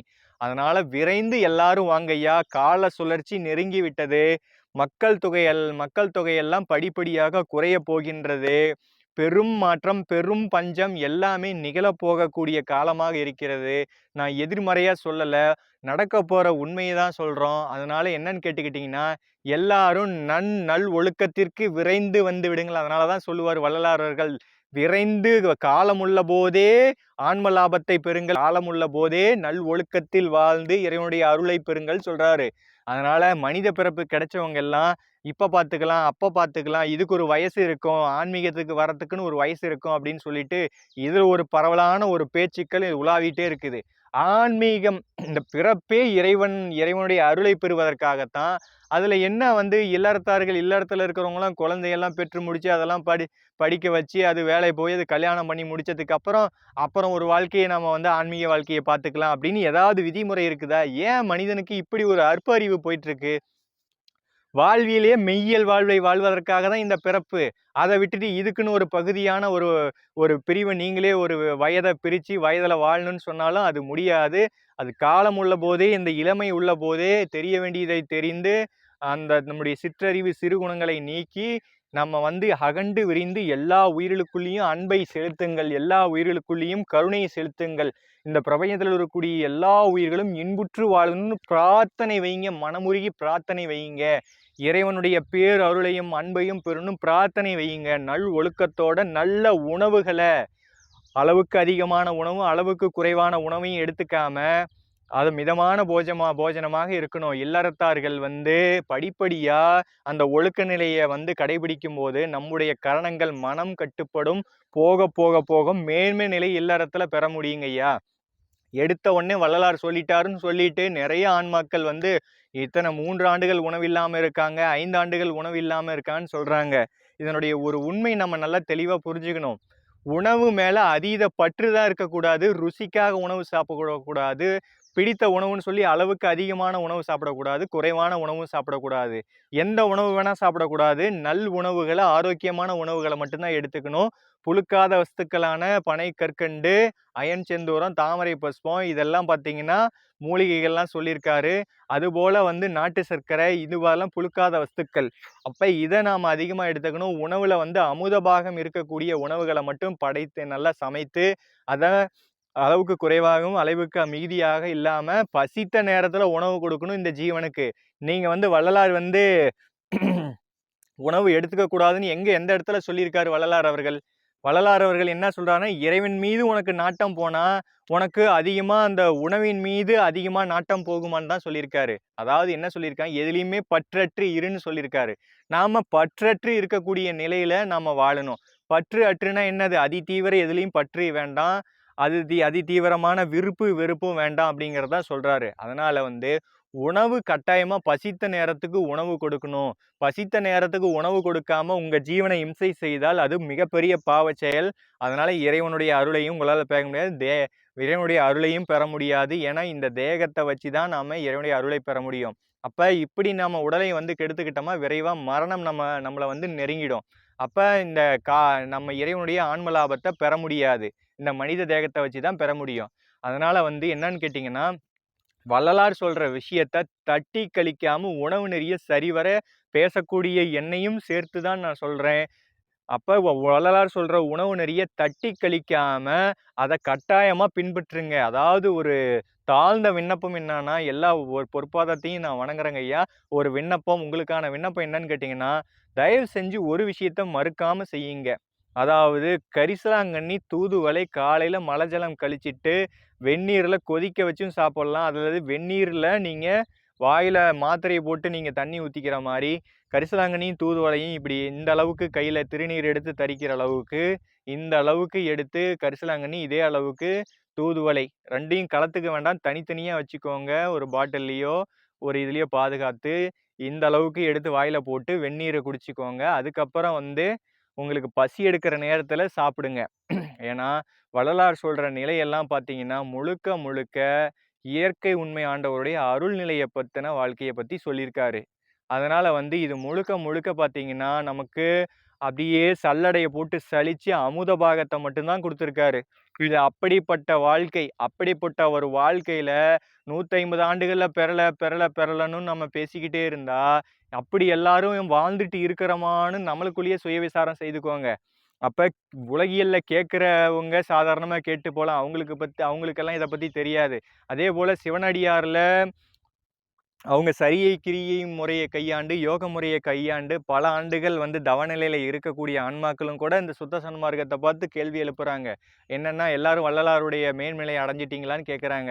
ஸோ அவங்களுக்கு இதை பத்தி முழுமையா தெரியுமான்னு கேட்டா அவங்களுக்கு இதை பத்தி முழுமையா தெரியாது. ஏன்னா ஒரு ஆன்மாவானது ஒரு ஆன்மாவுக்கு ஆதி அனாதி மலம் ஆணவம்னு சொல்லுவாங்க. அப்ப இறைவனுடைய பயணத்துல இறைவனுடைய அருளை பெற வேண்டும் அப்படின்னு சென்று கொண்டிருக்கக்கூடிய வாழ்ந்து கொண்டிருக்கக்கூடிய ஆன்மாக்களும் என்ன பண்றாங்க, அவங்களும் கால விரயம் தான் செய்து கொண்டிருக்கின்றார்கள். அதனால வந்து இந்த மாதிரி சரிகிரிய யோக முயற்சிகளை செய்தாலுமே விக்கிரக வழிபாட்டுல செய்தாலுமே அதுலயும் நிறைய சில சித்திகள் உருவாகும், அதுலயும் அற்புதங்கள் நடக்கும் ஐயா. இதெல்லாம் என்ன பண்ணுது, நம்ம ஆன்மாக்கள்லாம் என்ன நினைச்சுக்கிறாங்கன்னா, இப்படி எனக்கு கடவுள் கொடுக்குறாரு, நினைச்ச நொடியில் நான் இப்படி நினைச்சேன் அது நடந்துருச்சு, நினைச்ச நொடியில் இது நடந்துருச்சு அப்படின்னும் நிறைய விஷயங்கள் எனக்கு பொருள் கிடைச்சிச்சு, இறைவனை ஊன்றி விசாரிக்கும் போது எனக்கு கிடைக்க வேண்டியதெல்லாம் கிடைச்சிச்சு அப்படின்னு சொல்லுவாங்க. ஐயா, ஆடுற சித்திகள் 64 கோடி, கூட்டுற சித்திகள் கோடி பல்கோடி, இப்படி சித்திகள் பல கோடி இருக்குதுங்க ஐயா. அதனால வந்து நீங்க சாதாரணமா சரிகிரிய முறையில நீங்க பின்பற்றி இருந்தாலும் சரி, இன்னும் சொல்லணும்னா சிறு தெய்வ வழிபாட்டுல பின்பற்றி அப்படியே ஆழ்ந்த அந்த வழிபாட்டு நிலையில ஒரு மாரியம்மனையோ அம்மனையோ காளியம்மனையோ ஒரு முனியப்பனையோ ஐயனாரியோ கருப்புசாமியோ நீங்க எந்த சாமியை ஊன்றி ஆழ்ந்து மாமிசம் சாப்பிட்டு போகக்கூடிய ஆன்மாக்களும் தான் பொருளாதாரத்துல நல்லா சம்பாதிச்சு அவங்களுக்கும் நிறைய பொருள் கிடைச்சி அவங்களுக்கும் காடு கரையோட நல்ல குழந்தை மனைவி மக்களோட அவங்களும் ஒரு வாழ்க்கையை வாழ்ந்துட்டு இருக்காங்க. அதுக்காக அது எதையும் எல்லாம் ஒப்பிட முடியுமா? அதனால என்னன்னு கேட்டீங்கன்னா எல்லாருக்குமே எல்லாம் கிடைக்குங்க ஐயா. இது வந்து வாழ்வியல் கிடைக்கும். இறைவன் நிலையறிந்து அம்மையமாதல் அந்த இடத்துக்கு போக முடியுமா? அந்த இடத்துக்கு போக முடியாது. சாதாரண உலகில வாழ்க்கையில வாழ்றவங்க வசதியான வாய்ப்புகள்ல வாழ்ந்தாலும் சரி, அதுல சிவனடியார்கள்னு சொல்லிட்டு அந்த சரியை கிரியை யோக முறைகள் ஞான முறைகளை படிநிலைகளை கடந்து வள்ளலாருடைய சுத்த சன்மார்க்கம் தெரிந்தும் அதை அபகரித்து இறைவன் நிலையறிந்து அம்மையமாக முடியாது. அதே போல சமரசத்துவ சத்திய சன்மார்க்க அன்பர்களும் வந்து வள்ளலார் சொல்லியிருக்கக்கூடிய அந்த முழு நிலையை பின்பற்றாம அவங்களும் அபக்கவ வாழ்க்கையில வாழ்ந்துட்டு இருக்கும்போது அவர்களும் இறைவன் நிலை அறிந்து அம்மையமாக முடியாது. எல்லாருக்கும் இறைவன் வந்து உண்மையை சொல்லிவிட்டார். அந்த உண்மை சத்தியத்தின் வழியில் கடந்து சென்றால்தான் முடியும். அப்ப இந்த காலம் எப்படிப்பட்டது? ஒரு மனுமுறை கண்ட வாசகத்தினுடைய அந்த உண்மை கதை என்ன சொல்லுது, நமக்கு என்ன சொல்ல வரார் ஆண்டவர் அப்படிங்கிறத ரொம்ப தெளிவுபட நம்ம புரிஞ்சுக்கணும். அப்ப நமக்கிட்ட இருக்கக்கூடிய தயவு கருணை எந்த அளவுக்கு இருக்குதுன்னு பாருங்க. நான் இத்தனை பேத்துக்கு சோறு போடுறேன், நான் இத்தனை பேத்துக்கு சாப்பாடு செய்கிறேன், நான் இத்தனை பேருக்கு போய் அங்கே சபையை திறந்து வச்சேன், நான் இங்கெல்லாம் கட்டடம் கட்டிட்டு இருக்கேன், நான் அந்த உலகம் முழுக்க சன்மார்க்கத்தை கொண்டு போய் சேர்த்துட்டு இருக்கேன் அப்படின்னு நினைச்சிட்டு இருக்கக்கூடிய ஆன்மாக்களுக்கும் நான் சொல்றது என்னன்னு கேட்டீங்கன்னா, ஐயா உலகம் முழுக்க சுத்தலாம். எப்படி சுத்தலாம்? இறைவன் நிலையறிந்து அம்மையமாதல் அப்படின்னா, இந்த பிரபஞ்சம் அதாவது இங்கேருந்து இமயமலைக்கு செல்றதோ, இங்கேருந்து வெளிநாடுக்கு போறதோ, இங்கேருந்து கேதார்நாத்துக்கு போறதோ, இங்கேருந்து பத்ரிநாத்துக்கு போறதோ, அல்லது இங்கேருந்து பல வெளிநாடுகளுக்கு விமானம் மூலியமா பயணம் செய்யறது, அங்க போய் சன்மார்க்கத்தை கொண்டு போய் சேர்த்துறது, இதெல்லாம் சேர்த்த வேண்டாம்னு சொல்லல. இதெல்லாம் சன்மார்க்கத்தை சேர்த்துங்க. இறைவனுடைய உண்மை சத்திய நெறிய கொண்டு போய் சேர்த்துறது ஒவ்வொரு ஆன்மாவினுடைய கடமை. அதே மாதிரி ஒரு உண்மையை தெளிவுபட புரிஞ்சுக்கோங்க. நாம இப்படி உலகம் முழுக்க சுத்திக்கிட்டே இருந்தாலாம் ஒரு லாபத்தையும் பெற முடியாதுங்கிறத சத்தியமான உண்மை. அதே மாதிரி கட்டடங்களை அதிகமா சபைகள்னு சொல்லி கட்டடங்களை கட்டி அதுக்கு பொருட்செலவுல வந்து 50 லட்சம் 1 கோடி அளவுக்கு நீங்க கட்டடங்களை கட்டுறது தேவையில்லாத விரைய செலவு.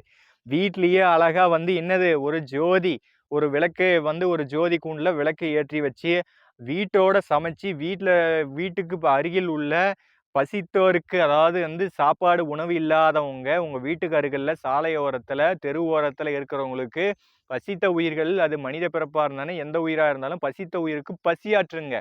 அந்த இதை வந்து வீட்டில இருந்தே சமைச்சு கொடுக்கும்போது லாபம் அதிகம் ஐயா. கணவனும் மனைவியும் பிள்ளைகளோட சேர்ந்து இந்த பணியை செய்யுங்க. குடும்பம் முழுக்க இந்த இறைவனுடைய அந்த ஆன்ம லாபத்தை இறைவனுடைய அந்த புண்ணியத்தை பெறணும் அப்படிங்கிறத குடும்பத்தோட பெறணும் அப்படிங்கிறது தான் இறைவன் நமக்கு கொடுக்கின்ற உண்மையான நியதி சத்தியம் தர்மம். அதனால வந்து குடும்பத்தோட இதை நாம பெறறதுக்கான வழியில் இருக்கணும். ஒரு குடும்பம் என்பது ஒரு பெரிய சமுதாயம். ஒவ்வொரு குடும்பமும் தான் சமுதாயம். சிறுதுளி பெரு வெள்ளம் அப்படிங்கிறத நீங்க பார்க்கணும். அப்ப நம்ம குடும்பத்துல இருக்கக்கூடிய நம்முடைய ஒழுக்க நிலைகள் எல்லாமே உயர்வு நிலையாக்கிக்கணும். நம்முடைய தாழ்ந்த தரத்தெல்லாம் உயர்ந்த தரத்தை ஆக்கிக்கணும். குழந்தைகளுக்கு மனைவியா இருக்கட்டும், குழந்தையா இருக்கட்டும், கணவனா இருக்கட்டும், பெற்றோர்களா இருக்கட்டும், எல்லாருக்கும் இந்த மெய்யியல் ஞானத்தை கொஞ்சம் கொஞ்சமா உங்களுக்கு சொல்லி புரிய வையுங்க. இவங்கெல்லாம் இதுல வரணும்னா ஜீவகாருண்யம் செய்ய வையுங்க. ஒரு குழந்தை வரம் இல்லை, திருமணம் ஆகலை, இன்னும் என்னுடைய பிள்ளைங்களுக்கு திருமணம் ஆகலை, தீராத நோய் இருக்குது அப்படின்னு நினைச்சு என் பிள்ளைக்கு ஒரு நல்ல வேலை கிடைக்கல, எதுவா இருந்தாலும் தானம் பண்ணுங்க. பசித்து நீங்க வந்து பசித்தோருக்கு வீட்டிலேயே சமைச்சு உணவு கொடுத்துட்டு வாங்க. இதுவே வந்து பிரார்த்தனையா, இதுவே தவமாகவும், இதுவே யோகமாகவும் இல்லறத்தார்கள் செஞ்சீங்கன்னா, எல்லாமே உங்களுக்கு இறைவன் கொடுத்தருள்வாருங்கிறது தான் சத்தியமான உண்மை. இதுக்காக பரிகாரம் அங்க போய் அந்த சனி பெயர்ச்சி நடக்குது, ராகு பெயர்ச்சி நடக்குது, கேது பெயர்ச்சி நடக்குது, இது நடக்குது, அது நடக்குது, அந்த கோயில்ல போய் அந்த திதி செய்றேன், அந்த கோயில்ல போய் இந்த சடங்கு செய்யறேனோ, இந்த சாஸ்திர சடங்குகள் எல்லாமே தேவையற்றது. இதெல்லாம் குப்பை. இதெல்லாம் ஒன்றும் தேவையில்லாத செலவு சம்பாதிச்சு தேவையில்லாத இந்த பணத்தை வரையும் 5000 10,000 லட்சக்கணக்கில் செலவு செய்யறது. அங்கே போனால் இந்த மந்திரம் எந்திரம் தந்திரம் இதெல்லாம் கொடுக்குறாங்கன்னு சொல்லிட்டு இந்த முயற்சிகள் எல்லாம் கையாளாதீங்க. இந்த முயற்சியில பின்னாடி போகாதீங்க. அளவில்லாத துன்பம் தான் உங்களுக்கு வந்து சேரும். நீங்க செய்யற நன்மையும் உங்களுக்கு தான், நீங்க செய்யற தீமையும் உங்களுக்கு தான். அதனால எவ்வுயிருக்கும் தீங்கு விளைவிக்காம நல் குணத்தோட இருங்க. அதாவது பணத்துக்காக சில விஷயங்கள் வேலைகளை இந்த ஆன்மீக உலகத்துல இந்த சுத்த சன்மார்க்க சத்திய சன்மார்க்கத்துக்கு புறம்பா வந்து நிறைய ஆன்மாக்கள் பயணம் செய்துட்டு இருக்காங்க. அவங்கள பத்தி பேச வேண்டியது இல்லை. அதனால அன்பு உள்ளங்களே, நமக்கு எல்லாம் ஆண்டவர் ஒருவர் தான். அந்த ஆண்டவருடைய அந்த சத்திய தர்ம நெறிக்கு புறம்பான வேலைகளை விஷயங்களை செய்யக்கூடாது. ஏன்னா அப்படி செஞ்சாலும் அதுக்கான பிரதிபலன்கள் நம்மை தான் வந்து சேரும். நம்மை தான் வந்து நல்லதா இருந்தாலும் சரி, கெட்டதா இருந்தாலும் சரி, நாம தான் அனுபவிக்கணும். அதனுடைய தாக்கத்தையும் அதனுடைய இன்பத்தையும் நாம தான் அனுபவிக்கணும்.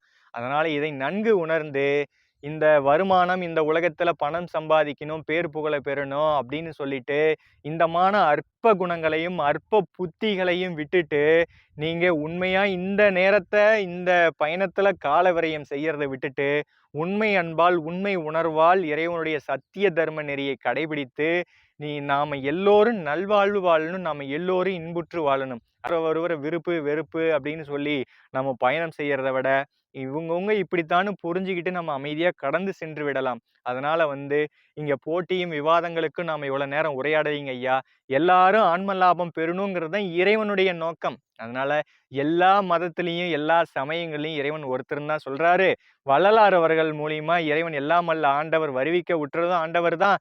அது வள்ளலாருங்கிறது மக்கள் வைத்த பெயர், ராமலிங்கிறது பெற்றோர் வைத்த பெயர், சிதம்பரம் ராமலிங்கம்ங்கிறது குருவே எல்லாம் வல்ல ஆண்டவர் அவர் வைத்து கொண்ட பெயர். அதனால எல்லாம் வல்ல ஆண்டவர் ஒருவரே. அவருக்கு நீங்க பல பேர் நீங்க வச்சுக்கோங்க ஐயா. உங்களுக்கு பிடிச்ச பேரை வச்சுக்கோங்க ஐயா.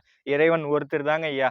அந்த இறைவன் ஒருத்தருடைய அருளை பெறணும்னா அது வள்ளலார் கொடுத்த அந்த ஒழுக்க நெறி, சத்திய நெறியை தவிர வேறு எதாலும் பெற முடியாது அப்படிங்கிறது நிதர்சனமான, சத்தியமான, நித்தியமான உண்மை என்பதில் எந்த ஒரு மாற்று கருத்தும் இல்லை.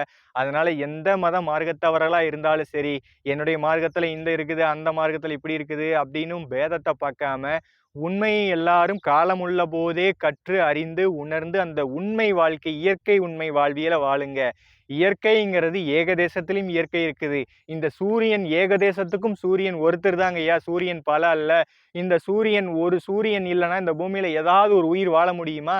இப்படியெல்லாம் நம்ம ஒவ்வொரு இதுலயும் வேதம் பார்த்து நமக்கு இப்படி உயிர்களிடத்துல வேற்றுமையை விதைச்சிக்கிட்டு இருக்கிற இப்படி ஒரு வாழ்க்கையை விட்டு இயற்கை உண்மை விசாரம் செய்யுங்கன்னு வள்ளலார் அவர்கள் தெளிவா சொல்றாரு.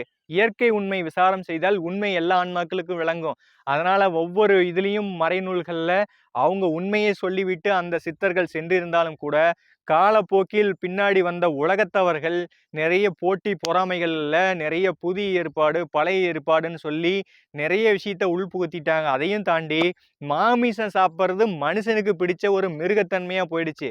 அந்த உணவுக்காக இந்த கூட்டம் நம்மளை விட்டு போயிடுமே, இந்த ஒரு மத மார்க்கத்தில் இருக்கக்கூடிய கூட்டமெல்லாம் போயிடுன்னு சொல்லிட்டு அவங்கவுங்க மாமிசம் சாப்பிட்டுக்கலாம் அப்படின்னு சொல்லிட்டு எல்லாரும் புதிய ஏற்பாடு, பழைய ஏற்பாடுன்னு சொல்லி ஒவ்வொரு நூல்கள்லையும் இந்த ஒரு தவறை உள்ள புகுத்தி இருக்காங்க. ஸோ இதெல்லாமே தேவையற்ற செயல்கள். உண்மை விசாரம் செய்யுங்க. உண்மையிலேயே உங்களுக்கு ஆண்டவர் மீது, எல்லாம் வல்ல ஆண்டவர் மீது உண்மையாலுமே அருளை பெறணும்னு லட்சியம் இருந்தா, பிற உயிர்களுக்கு தீங்கு விளைவிக்க கூடாது அப்படின்னு சொல்லி உண்மையாகவே இறைவன் மீது உண்மையான உணர்வு இருந்தா, நீங்க உண்மை சத்தியத்தை நோக்கிய பயணத்தில் இருந்தா ஆண்டவர் உங்களுக்கு உண்மையை வெளிப்படுத்துவாருங்க ஐயா. அது எந்த மத மார்க்கத்துல ஏகதேசத்துல இருக்கக்கூடிய ஆன்மாக்களா இருந்தாலும் இறைவன் உண்மையை வெளிப்படுத்திடுவாரு. இறைவன் ஏகதேசத்திலையும் இருக்காரு. இங்க அங்கன்னு இல்லை, எல்லா இடத்துலையும் இறைவன் நிறைஞ்சிருக்காரு. அதே போல தமிழ் என்பது மொழி அல்ல. தமிழை நன்றாக புரிந்து கொள்ள வேண்டும். தமிழ்நாட்டில் எந்த மதத்தவரா இருந்தாலும், எந்த மொழியாக இருந்தாலும், யாரா இருந்தாலும் வாழ்றவங்களுக்கெல்லாம் ஒரே ஒரு விஷயம்தான். தமிழ் என்பது பிரபஞ்ச பேரொளி. தமிழ் என்பது எல்லாம் வல்ல ஆண்டவருடைய முழு குணம், முழு பேரொளி, முழு அருள்நிலை. அதாவது இது என்ன சொல்லலாம்னா, தமிழ் என்பது இயற்கை உண்மை, தமிழ் என்பது இயற்கை விளக்கம், தமிழ் என்பது இயற்கை இன்பம். அந்த பிரபஞ்ச பேரொளின்னு சொல்லலாம். அப்ப இந்த தமிழ் என்பது உண்மை மெய்ஞானத்தை உறக்க இந்த காலம் அல்ல, எக்காலத்திலும் நீங்க மற உண்மையையும் சத்தியத்தையும் சொல்லிட்டு இருக்கு. அப்படி திருக்குறள்ங்கிறது உலகத்துக்கே இன்னைக்கு பொதுமறையா இருக்கிறதுக்கான காரணமும் அதுதான். அதனால வள்ளலார் அவர்கள் எல்லா விஷயத்தையும் கடந்த ஒரு உண்மையை ஆண்டவர் வெளிப்படுத்தி விட்டார் அப்படிங்கிறத புரிஞ்சுக்கிட்டு நாம அந்த உண்மையை புரிந்து அந்த உண்மையை சத்தியத்தின் அடிப்படையில வாழணும். ஸோ அதனால என்னன்னா, தமிழை பற்றி நன்கு உணர்ந்தா உண்மை புரியும். அதனால எல்லா மறைகள்லையும் எந்த சமயத்தவராக இருந்தாலும், எந்த மதத்துல இருக்கக்கூடிய மார்க்கத்துல இருந்தாலும் கூட இந்த தமிழ்நாட்டில் வாழக்கூடிய தமிழ் நல்லா தெரிஞ்சவங்க தமிழ் மீது அளவில்லாத காதல் கண்டிப்பா எல்லா ஆத்மாக்களுக்குமே இருக்குது. அந்த தமிழ் அவங்கள மேல்நிலை ஏற்றும். அந்த தமிழ் என்ன சொல்ல வருது? இந்த தமிழ் என்னும் பிரபஞ்ச பேரொளி தான் உண்மையான சத்திய விளக்கத்தை சொல்லி, அது சமரச சுத்த சத்திய சன்மார்க்கமா விளங்கி, இறைவன் உண்மையை தமிழுடைய பேரொளியும் பேருண்மையும் நமக்கு உறக்க சொல்லிட்டாரு. அதுக்கு முன்னாடி அருளாளர்கள் மூலியமாகவும் சொல்லியிருக்காரு. அதற்கு மேற்பட்டு இன்னும் பல நிலைகளை உயர்த்தி முழுமையான பூரண நிலையை இறைவன் வெளிப்படுத்தி விட்டார். தமிழ் என்னும் பேரொளியால் வெளிப்படுத்தி விட்டார். அதுபோல வரக்கூடிய கால சுழற்சிகள்ல ஒரு ஆத்மாவானது முழு ஞான நிலையை பெறணும், இறைவன் நிலையறிந்து அம்மையமாதல் அப்படின்னு கேட்டீங்கன்னா, இந்த தமிழ் என்னும் பேரொளியால தான் ஒரு ஆன்மாவானது முழுமை நிலை பெற முடியும். ஸோ இப்ப எல்லாம் உலகத்துல பல மொழிகள் இருக்கலாம். இது பிரபஞ்ச பேரொளி. இது ஆக்கத்திற்கான மூலாதாரம். அப்ப இந்த பிரபஞ்ச பேரொளியானது இந்த கால சுழற்சி எல்லாம் விரைவா நிறைவடைஞ்சதுக்கு பிறகு பிரபஞ்சம் முழுக்க பேரொளியாகிய தமிழ் ஒளி முழுக்க நிரம்பி இருக்கும். எல்லா ஆன்மாக்களும் அப்ப மேன்மை நிலை அடைய போகுது சத்தியம். அதனால உலகம் முழுக்க தமிழ் என்னும் பேரொளி, தமிழ் என்னும் பேரானந்தம், தமிழ் என்னும் பேர் இயற்கை உண்மை சத்தியம் உலகெங்கும் வியாபிக்கிற காலம் நெருங்கி விட்டது. அதனால இந்த காலம் கடக்க கடக்க கடக்க ஒவ்வொரு அந்த இறைவனுடைய முழு ஞானத்தை வெளிப்படுத்தாத அத்தனை மறைகளும் கூட மறைகளும் மறைந்து விடும் என்பதை வள்ளலார் அவர்கள் உறுதியிட்டு சத்தியமிட்டு கூறியிருக்காரு. அதனால நீங்க என்னதான் இந்த சுத்த சன்மார்க்கத்துக்கு எதிராக அந்த அற்ப குணங்களோட நீங்க செயல்பட்டாலும் இயற்கை உண்மை ஆண்டவர்கிட்ட நம்மளால போட்டி போட்டு எதுவுமே நடக்க போறது இல்லை. எல்லாம் காலத்தால் காணாமல் சென்றுவிடும், மறைந்துவிடும் என்பதே சத்தியமான உண்மை. அதனால் ஒரு ஆத்மாவானது இந்த பேதங்களுக்கெல்லாம் உட்படாமல் பொது இயற்கை உண்மை உறவாகவும், இயற்கை உண்மை ஆன்மாக்களாகவும், சகோதரத்துவ உறவாகவும் ஏகதேசத்தில் இருக்கக்கூடிய எல்லா உயிர்களும் மனித பிறப்புள்ள எல்லா உயிர்களும் செடி கொடி புல் பூன்லேருந்து ஏகதேசத்தில் இருக்கக்கூடிய எல்லா உயிர்களும் என்னுடைய ஆன்மா அப்படிங்கிற பார்வையில சகோதரத்துவ ஆன்மநேய ஒருமைப்பாட்டு உரிமையில இருக்குதுங்கிற அந்த உணர்வோட உன்னத உணர்வோட இருங்க. நமக்குள்ள இருக்கக்கூடிய அந்த பேத குறைகள் எல்லாம் நீக்கி நம்முடைய நல் ஒழுக்கத்தால இருந்தால்தான் எல்லாத்தையும் பெற முடியுங்கிறது தான் சத்தியமான உண்மை. ஒழுக்கமே உயர்வு நிலையை தரும். நல் உணவே உன்னுடைய உடல் ஆரோக்கியத்தை மேம்படுத்தும். அதனால எல்லாரும் அந்த அமுத பாகத்தை அமுத உணவை எடுத்துக்கணும். பிரார்த்தனையில் இருக்கும்போது தான் செல்கள் தன்மை மாறுங்க ஐயா. அதனால தெளிவுபட புரிஞ்சுக்கோங்க. மரணமில்லா பெருவாழ்வு பெறலாம். அது எல்லா ஆன்மாக்களும் பெறப்போவது சத்தியம்தான். எல்லா ஆத்மாக்களையும் மேலேற்றி விடுவோம் என்று எல்லாம் அல்ல சிவம் அருட்பெரும் ஜோதி ஆண்டவர் சிதம்பரம் ராமலிங்க சாமி என்கிற திருவருட்பிரகாச வள்ளலார் கூறியதும் சத்தியம்தான். அதனால அதுக்கான காலமும் நெருங்கி கொண்டே இருக்கின்றது. இந்த கால சுழற்சி நிறைவு ஆகி அந்த கால சுழற்சி வரும்போதுதான் நமக்கெல்லாம் அந்த பெருவாழ்வு கிடைக்க போகுது. அது வரைக்கும் நம்மளோட விஷயம் என்னது, நான் எதிர்மறையா சொல்லலீங்க ஐயா. ஆழ்ந்த விசாரம் செய்யுங்க, உண்மை வெளிப்படும். அதனால எல்லாரும் நன்முயற்சியோட இருக்கணும். நன்முயற்சியில் வெளியில தான் மேலே ஏறணும். அதனால இப்பிறப்பும் எப்பிறப்புலையும் கடவுள் கொடுத்துருவாருங்கிறது உண்மை. நாம அதுக்கு முன்னாடி கடைபிடிக்க வேண்டியது இப்பிறப்புல நாம நல் ஒழுக்கத்திலையும் அவங்க சொன்ன முறையிலையும் நின்னா நம்ம சத்தியமா அந்த மரணமில்லா பெருவாழ்வை பெற முடியும் என்பதே நிறைவான சத்தியமான உண்மை. எல்லாம் அல்ல அன்பு உள்ளங்களே, இந்த காணொளியின் மூலமாக இறுதியாக நான் கூறுவது என்னன்னா, நான் ஏற்கனவே சொன்னதுதான். நான் பேர் புகழுக்காகவோ இந்த யூடியூப் சேனல் நான் தொடங்கி நான் காசு பணம் சம்பாதிக்கிறதுக்காகவோ வரல. இந்த யூடியூப் சேனல்ல உண்மையை சொல்லணும், இன்னும் மானிட்டைசேஷனே ஆகலை. இந்த மானிட்டைசேஷன் ஆனாதான் அதுக்கு அந்த வருமானம்ங்கிறது வரும். ஆனா இது வருமானத்துக்காக நான் இதை தொடங்கலைங்க ஐயா. சேனலுடைய நேமே பாருங்க, அருளை தவிர மற்றதெல்லாம் மருள்னு சொல்லுவாரு. அருள் என்றால் என்ன? புல்லும் அருள் பெற்றால் ஐந்தொழில் செய்யின்னு சொல்லுவாரு. அப்ப அருள் மட்டும்தான் உண்மை. மற்றதெல்லாமே நீ எதை பிடித்து ஏறி எந்த யோகம் ஞான முறையை ஏறினாலும் அருளை தவிர மற்றதெல்லாம் மருள்ன்ட்டாரு. அப்ப அருள்னா என்னது? புல்லும் ஐந்தொழில் வேலை செய்யும். படைத்தல், காத்தல், அழித்தல், மறைத்தல், அருளல் ஐந்தொழில். இறந்தவரை எழுப்புகின்ற ஆற்றல் பெறுவதுதான் அந்த நிலை. அப்ப அதுதாங்கயா அருள் நிலை, மீதியெல்லாம் மருள்ங்கிறாரு. அப்ப நாம அது வரைக்கும் நாம என்னது, அந்த ஒழுக்க நெறியாகிய அந்த அருள்நிலை பெறுவதற்கான அருள் பூரணத்தை இறைவன் திருவருட்பாவாக கொடுத்திருக்காரு, ஒழுக்கத்தை கொடுத்திருக்காரு. அந்த பயணத்தில் நாம பயணம் செய்யும் போது உண்மையான அருளை நாம பெற்றுடுவோங்கிறது சத்தியமான உண்மை. அதனால அருட்பெரு வெளி இறைவன் எல்லா வெளிகளுக்குள்ளேயும் அருட்பெரு வெளியின் நடம் புரிஞ்சிட்டு இருக்காரு. அது இகத்திலையும் சரி பரத்திலையும் சரி. அதனாலதான் அது நடம் புரிகிறாருன்னா அருட்பெருவெளி நடம். 8யும் 2யும் கூட்டினா 10 இல்லைங்களா? 8 என்பது சக்தி, 2 என்பது சிவம், நாதம்னு சொல்லுவாங்க. அதாவது விந்து நாதம்னு சொல்லுவாங்க. சக்தி சிவம்னு சொல்லுவாங்க. 2யும் கூட்டினா சிவம் இல்லைங்களா? அப்ப 10ங்கிறது அப்ப அருட்பெருவெளி நடம கூட்டி பார்த்தீங்கன்னா 10 என்கின்ற இறைவனுடைய உண்மை பூரண நிலை உங்களுக்கு புரியுங்க ஐயா. அதனால இறைவனுடைய அருளால முழுக்க அவருடைய ஆசியினால தொடங்கப்பட்டது அப்படிங்கிறது தான் உண்மை. இந்த சேனல் வந்து எதன் மூலியமா எடுக்கிறேன்? கேமரா மூலியமா எடுக்கல. இது ஒரு அலைபேசி, ஒரு கைபேசி மூலமாகத்தான் எடுக்கிறேன். இந்த கைபேசிக்கு உதவியது இந்த அடியேனுடைய முழு உழைப்பால வந்த ஒரு பணத்தால இல்லைங்கய்யா.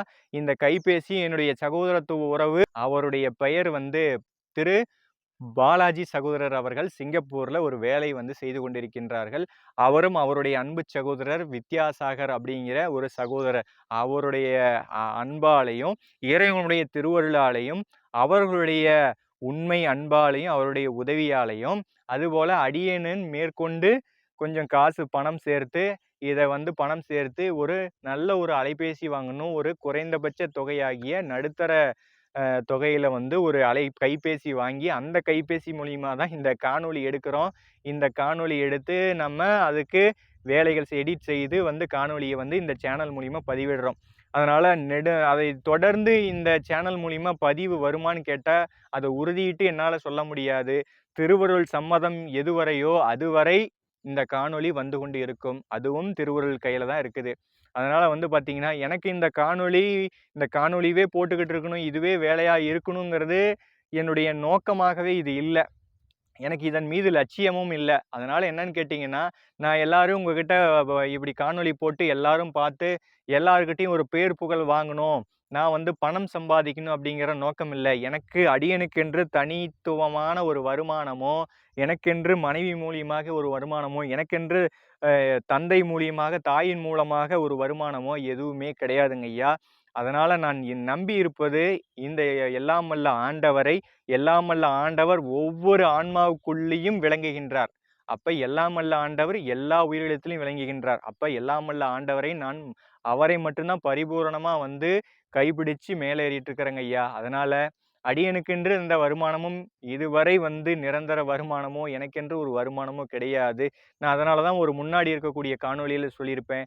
அன்பு உள்ளங்களே, உங்களுக்கு விருப்பம் இருந்தால் நீங்க உங்களுக்கு விருப்பம் இருக்கக்கூடிய நல்ல அன்பு உள்ளங்கள் வந்து உதவி செய்யலாம் அப்படின்னும் கை கொடுக்கலாம், அதாவது கருணை புரியலாம் அப்படின்னு நான் சொல்லியிருந்தேன். அதனால இந்த உலகத்தில் இருக்கக்கூடிய எல்லா உயிர்களும் நீங்க ஒரு உயிருக்காக மட்டும் வாழலைங்கிறது சத்தியமான உண்மை. உங்க குழந்தைக்காக வாழ்றீங்க, உங்க மனைவிக்காக வாழ்றீங்க, அதை தாண்டி கூட உங்க பெற்றோர்களுக்காக, அதை தாண்டி சமுதாயத்துக்காகவும் வாழ்றங்கிறது தான், எல்லா உயிர்களுக்குமாக வாழ்றது தான் உண்மை வாழ்வு. அதனால குடும்பத்தோட வாழ்ற வாழ்க்கை வாழ்க்கை அல்ல, சமுதாயத்துக்காக வாழ்ற வாழ்க்கையும் வாழ்க்கை அல்ல, எல்லா உயிர்களுக்குமான வாழ்க்கையே உண்மை வாழ்க்கை. இதுவே வாழ்க்கை, இதுவே சத்திய வாழ்க்கை, இதுவே நித்திய வாழ்க்கை என்பதை எல்லா அன்பு சகோதரத்துவ உறவுகளும் நன்றாக புரிந்து கொள்ளுங்கள். அதனால வந்து நம்முடைய தயவு கருணை எல்லையற்ற தன்மையில இருக்கணும். அதனால அடியேனுடைய ஒரு பூரண விண்ணப்பத்தை இப்போது நான் முன்வைக்கின்றேன்.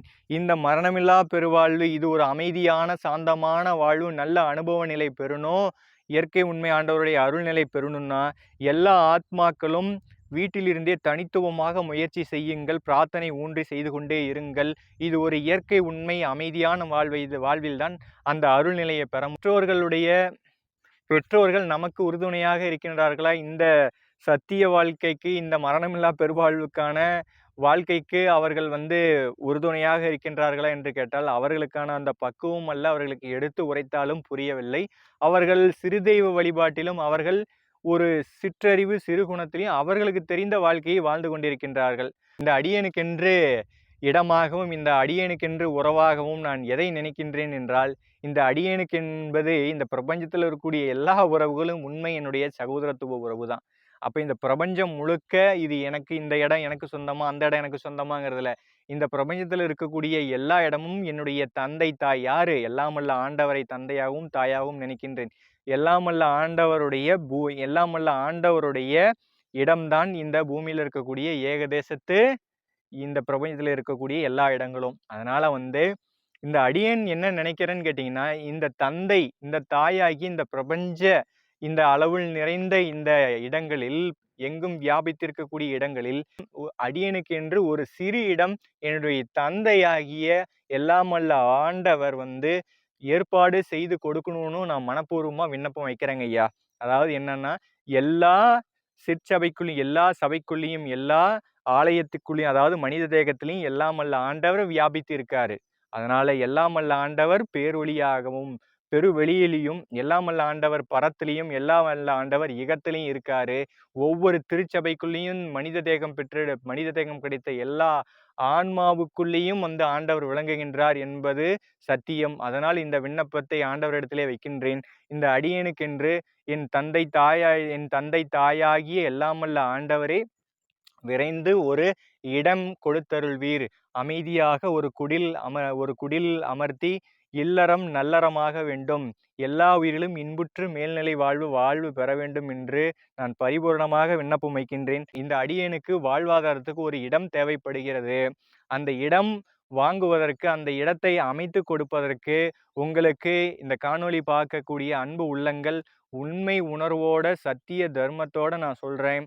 நான் வந்து இப்போ காசு பணத்தை வாங்கி நான் பெரியதளவுல கோட்டையை கட்டணும், பெரிய பேர் புகழ் வாங்கணும் அப்படிங்கிறது சத்தியமாக இல்லை. ஒரு அமைதியான ஒரு இறைவாழ்வு வாழணும் அப்படின்னு சொல்லி ஒரு உறக்கத்தோட எல்லா உயிர்களும் இன்புற்று வாழணும்னு இடைவிடாது பிரார்த்தனை வைத்து கொண்டிருக்கின்றேன். அதனால உள்ளங்களே, உங்களுக்கு விருப்பம் இருந்தால் அடியேனுக்கு உதவி செய்ய கரம் கொடுங்கள். எல்லாம் வல்ல ஆண்டவர் எல்லா உடம்புகளிலும் எல்லா தேகத்திலும் இருக்கிறார். அந்த இறைவன் யாருடைய தேகத்தில் அந்த கருணை நடம் புரிகிறாரோ அவர்களெல்லாம் விரைந்து அடியேனுக்கு உதவி செய்யலாம். அருட்பெரும் ஜோதி ஆண்டவர், எல்லாம் வல்ல சிவமே, எல்லாம் வல்ல ஆண்டவரே, அன்பு உள்ளங்களே, உங்களுக்கு உதவி செய்யக்கூடிய உண்மையாலுமே அந்த உணர்வு இருக்குமே ஆனால் அடியேனுக்கென்று இந்த பூமியில் தந்தையாகி இந்த பிரபஞ்ச பேருடலில் ஒரு இடத்தை கொடுத்தருள்வீராக. அந்த இடத்தை வாங்குவதற்கு உதவி செய்யும் என் அன்பு உள்ளங்கள் எல்லாம் மனப்பூர்வமாக உதவி செய்யலாம். அதனால என்னுடைய தொடர்பு எண் கொடுக்குறேன். நீங்க தொடர்பு கொண்டு மேற்கொண்டு உங்களுடைய உதவிகள் செய்கிற மாதிரி இருந்தா உதவி செய்யுங்க ஐயா. எல்லாரும் மேல்மேல் அடையணும். எல்லாரும் குடும்பத்தோட அமைதியான இந்த மெய்ஞான வாழ்வை வாழ்ந்து ஏக தேசத்தில் இருக்கக்கூடிய எல்லா உயிர்களும் இன்புற்று மெய்வாழ்வு வாழ்ந்து அமைதியான ஆனந்த சத்திய தர்ம சாந்த வாழ்வு வாழ்ந்து குருவருளும் திருவருளும் பெற்று இன்புற்றி வையகத்திலும் வானகத்திலும் வாழ வேண்டும் என்று உண்மையாக என்னுடைய குருவிடம், உண்மையாக எல்லாம் வல்ல ஆண்டவரிடமும் பரிபூரண விண்ணப்பத்தை வைக்கின்றேன். ஆங்காங்கே உலகமெங்கும் போர் நடந்து கொண்டிருக்கின்றது. அதாவது வெளிநாடுகளில் இருக்கக்கூடிய என்னுடைய ஏக தேசத்துல என்னுடைய உறவுகள் எல்லாம் அங்க வந்து அறியாமையில ஒவ்வொரு உயிரையும் கொன்றுட்டு இருக்காங்க, செத்துட்டு இருக்காங்க. அதனால மனித தேகம் கிடைப்பதே அரிது ஐயா. இப்படியெல்லாம் செய்யக்கூடாதுன்னு எல்லாரும் பிரார்த்தனை வையுங்க. அந்த உலக நாடுகளில் ஏக தேசத்தில் இருக்கக்கூடிய என்னுடைய உறவுகள் இந்த தயவு கருணை நெறியில விரைவாக ஒரு அமைதியான வாழ்க்கை வாழணும். ஒவ்வொரு உயிரும் அங்கே அவத்தைப்பட்டு இருக்குது. உணவு கிடைக்காமையும், இருப்பிடம் இல்லாமையும், வேதனையோடையும் துக்கத்தோடையும் அங்கே பல நாடுகளில் வாழ்ந்துட்டு இருக்காங்க. இதையெல்லாம் பெருமையாக பல ஊடகங்களில் என்னுடைய அன்பு உள்ளங்கள் அங்கே அவ்வளோ பெரிய குண்டு தயாரித்து வச்சுருக்காங்க, இந்தியாவில் இவ்வளோ பெரிய ஆயுதங்கள் இருக்குது, அமெரிக்காவில் இவ்வளோ பெரிய ஆயுதங்கள் இருக்குது, அரேபிய நாட்டில் எவ்வளோ ஆயுதங்கள் இருக்குன்னு ஒவ்வொரு நாடுகள்லையும் சீனாவில் எவ்வளோ பெரிய ஆயுதங்கள் இருக்குதுன்னு சொல்லிட்டு இப்படியெல்லாம் ஆயுதங்கள் தயாரித்து குமிச்சு வச்சிட்டு இருக்காங்க. இதெல்லாம் எதுக்காகன்னு எனக்கு தெரியல. எல்லா உயிரையும் நேசித்து எல்லா உயிரையும் இன்புற்று வாழவை இறைவனுடைய அருளை பெறுவதற்காக வந்த இந்த மானுட தேகம் இன்று மனித பிறப்பு மட்டுமல்லாமல் ஒரு ஒரு ஒரு குண்டானது வெடிச்சிச்சுன்னா மனித உயிர் மட்டுமாயா போகுது? எல்லா உயிரும் உயிர் தான்யா. எல்லா உயிரும் எவ்வளோ பாதிப்பு ஏற்படுது அந்த சத்தத்தால், அந்த வெடிப்புனால உயிர் சேதம் ஏற்படுது. அதனால் வாழ்வியல் எவ்வளோ பாதிக்கப்படுது. இதுக்கு பின்னாடி எவ்வளோ பெரிய விஷயங்கள் இருக்குது. இதையெல்லாம் யோசித்து பார்க்காம அங்கங்கே நாட்டை பிடிக்கிறேன், அதை பிடிக்கிறேன், இதை பிடிக்கிறேன்னு சொல்லி அந்த மதம் இந்த மதம், என் கடவுள் பெருசு உன் கடவுள் பெருசுன்னு பெருசாக பேசி பேசி வீணா மாண்டு போயிட்டு இருக்காங்க. அதனால எல்லா உயிர்களும் இன்புற்று வாழணும். எல்லாரும் பிரார்த்தனை வைங்க. மனமுருகி கண்ணீர் உருகி பிரார்த்தனை வைங்க. அவர்களெல்லாம் நம்மவர்கள், சகோதரத்துவ உறவுகள் எல்லாம் உண்மையான அமைதியான சாந்த வாழ்வு வாழணும். இந்த உலகத்தில் இருக்கக்கூடிய எல்லா ஏகதேசத்திலையும் ஒரு சமரச சுத்த சத்திய சன்மார்க்க ஆட்சி, மெய்நெறி ஆட்சி, இறையாட்சி நடக்கணும். எல்லாரும் ஒரு மக்களுக்கு, எல்லா மக்களுக்குமான ஆட்சி அல்ல, எல்லா உயிர்களுக்குமான சத்திய தர்ம ஆட்சி நடக்கணும். மனுமுறை கண்ட வாசகத்துல மனுநீதி சோழ சக்கரவர்த்தியை போல ஒரு சிறந்த ஆட்சி உலகெங்கும் ஓங்கி உயர வேண்டும். எல்லா உயிர்களும் நல்ல வாழ்வு பெற்று இன்புற்று வாழ வேண்டும் என்று அடுத்த சிறந்த காணொளியில நான் உங்களை சந்திக்கின்றேன். எல்லா உயிர்களும் இன்புற்று வாழ்க. கொல்லா விரதம் குவளையமெல்லாம் ஓங்குக. நல்லோர் நினைத்து நலம் பெறுக. நன்று நினைத்து எல்லோரும் வாழ்க இசைந்து. குருவே சரணம், குருவே துணை. அருளே சரணம், அருளே துணை. திருச்சிற்றம்பலம்.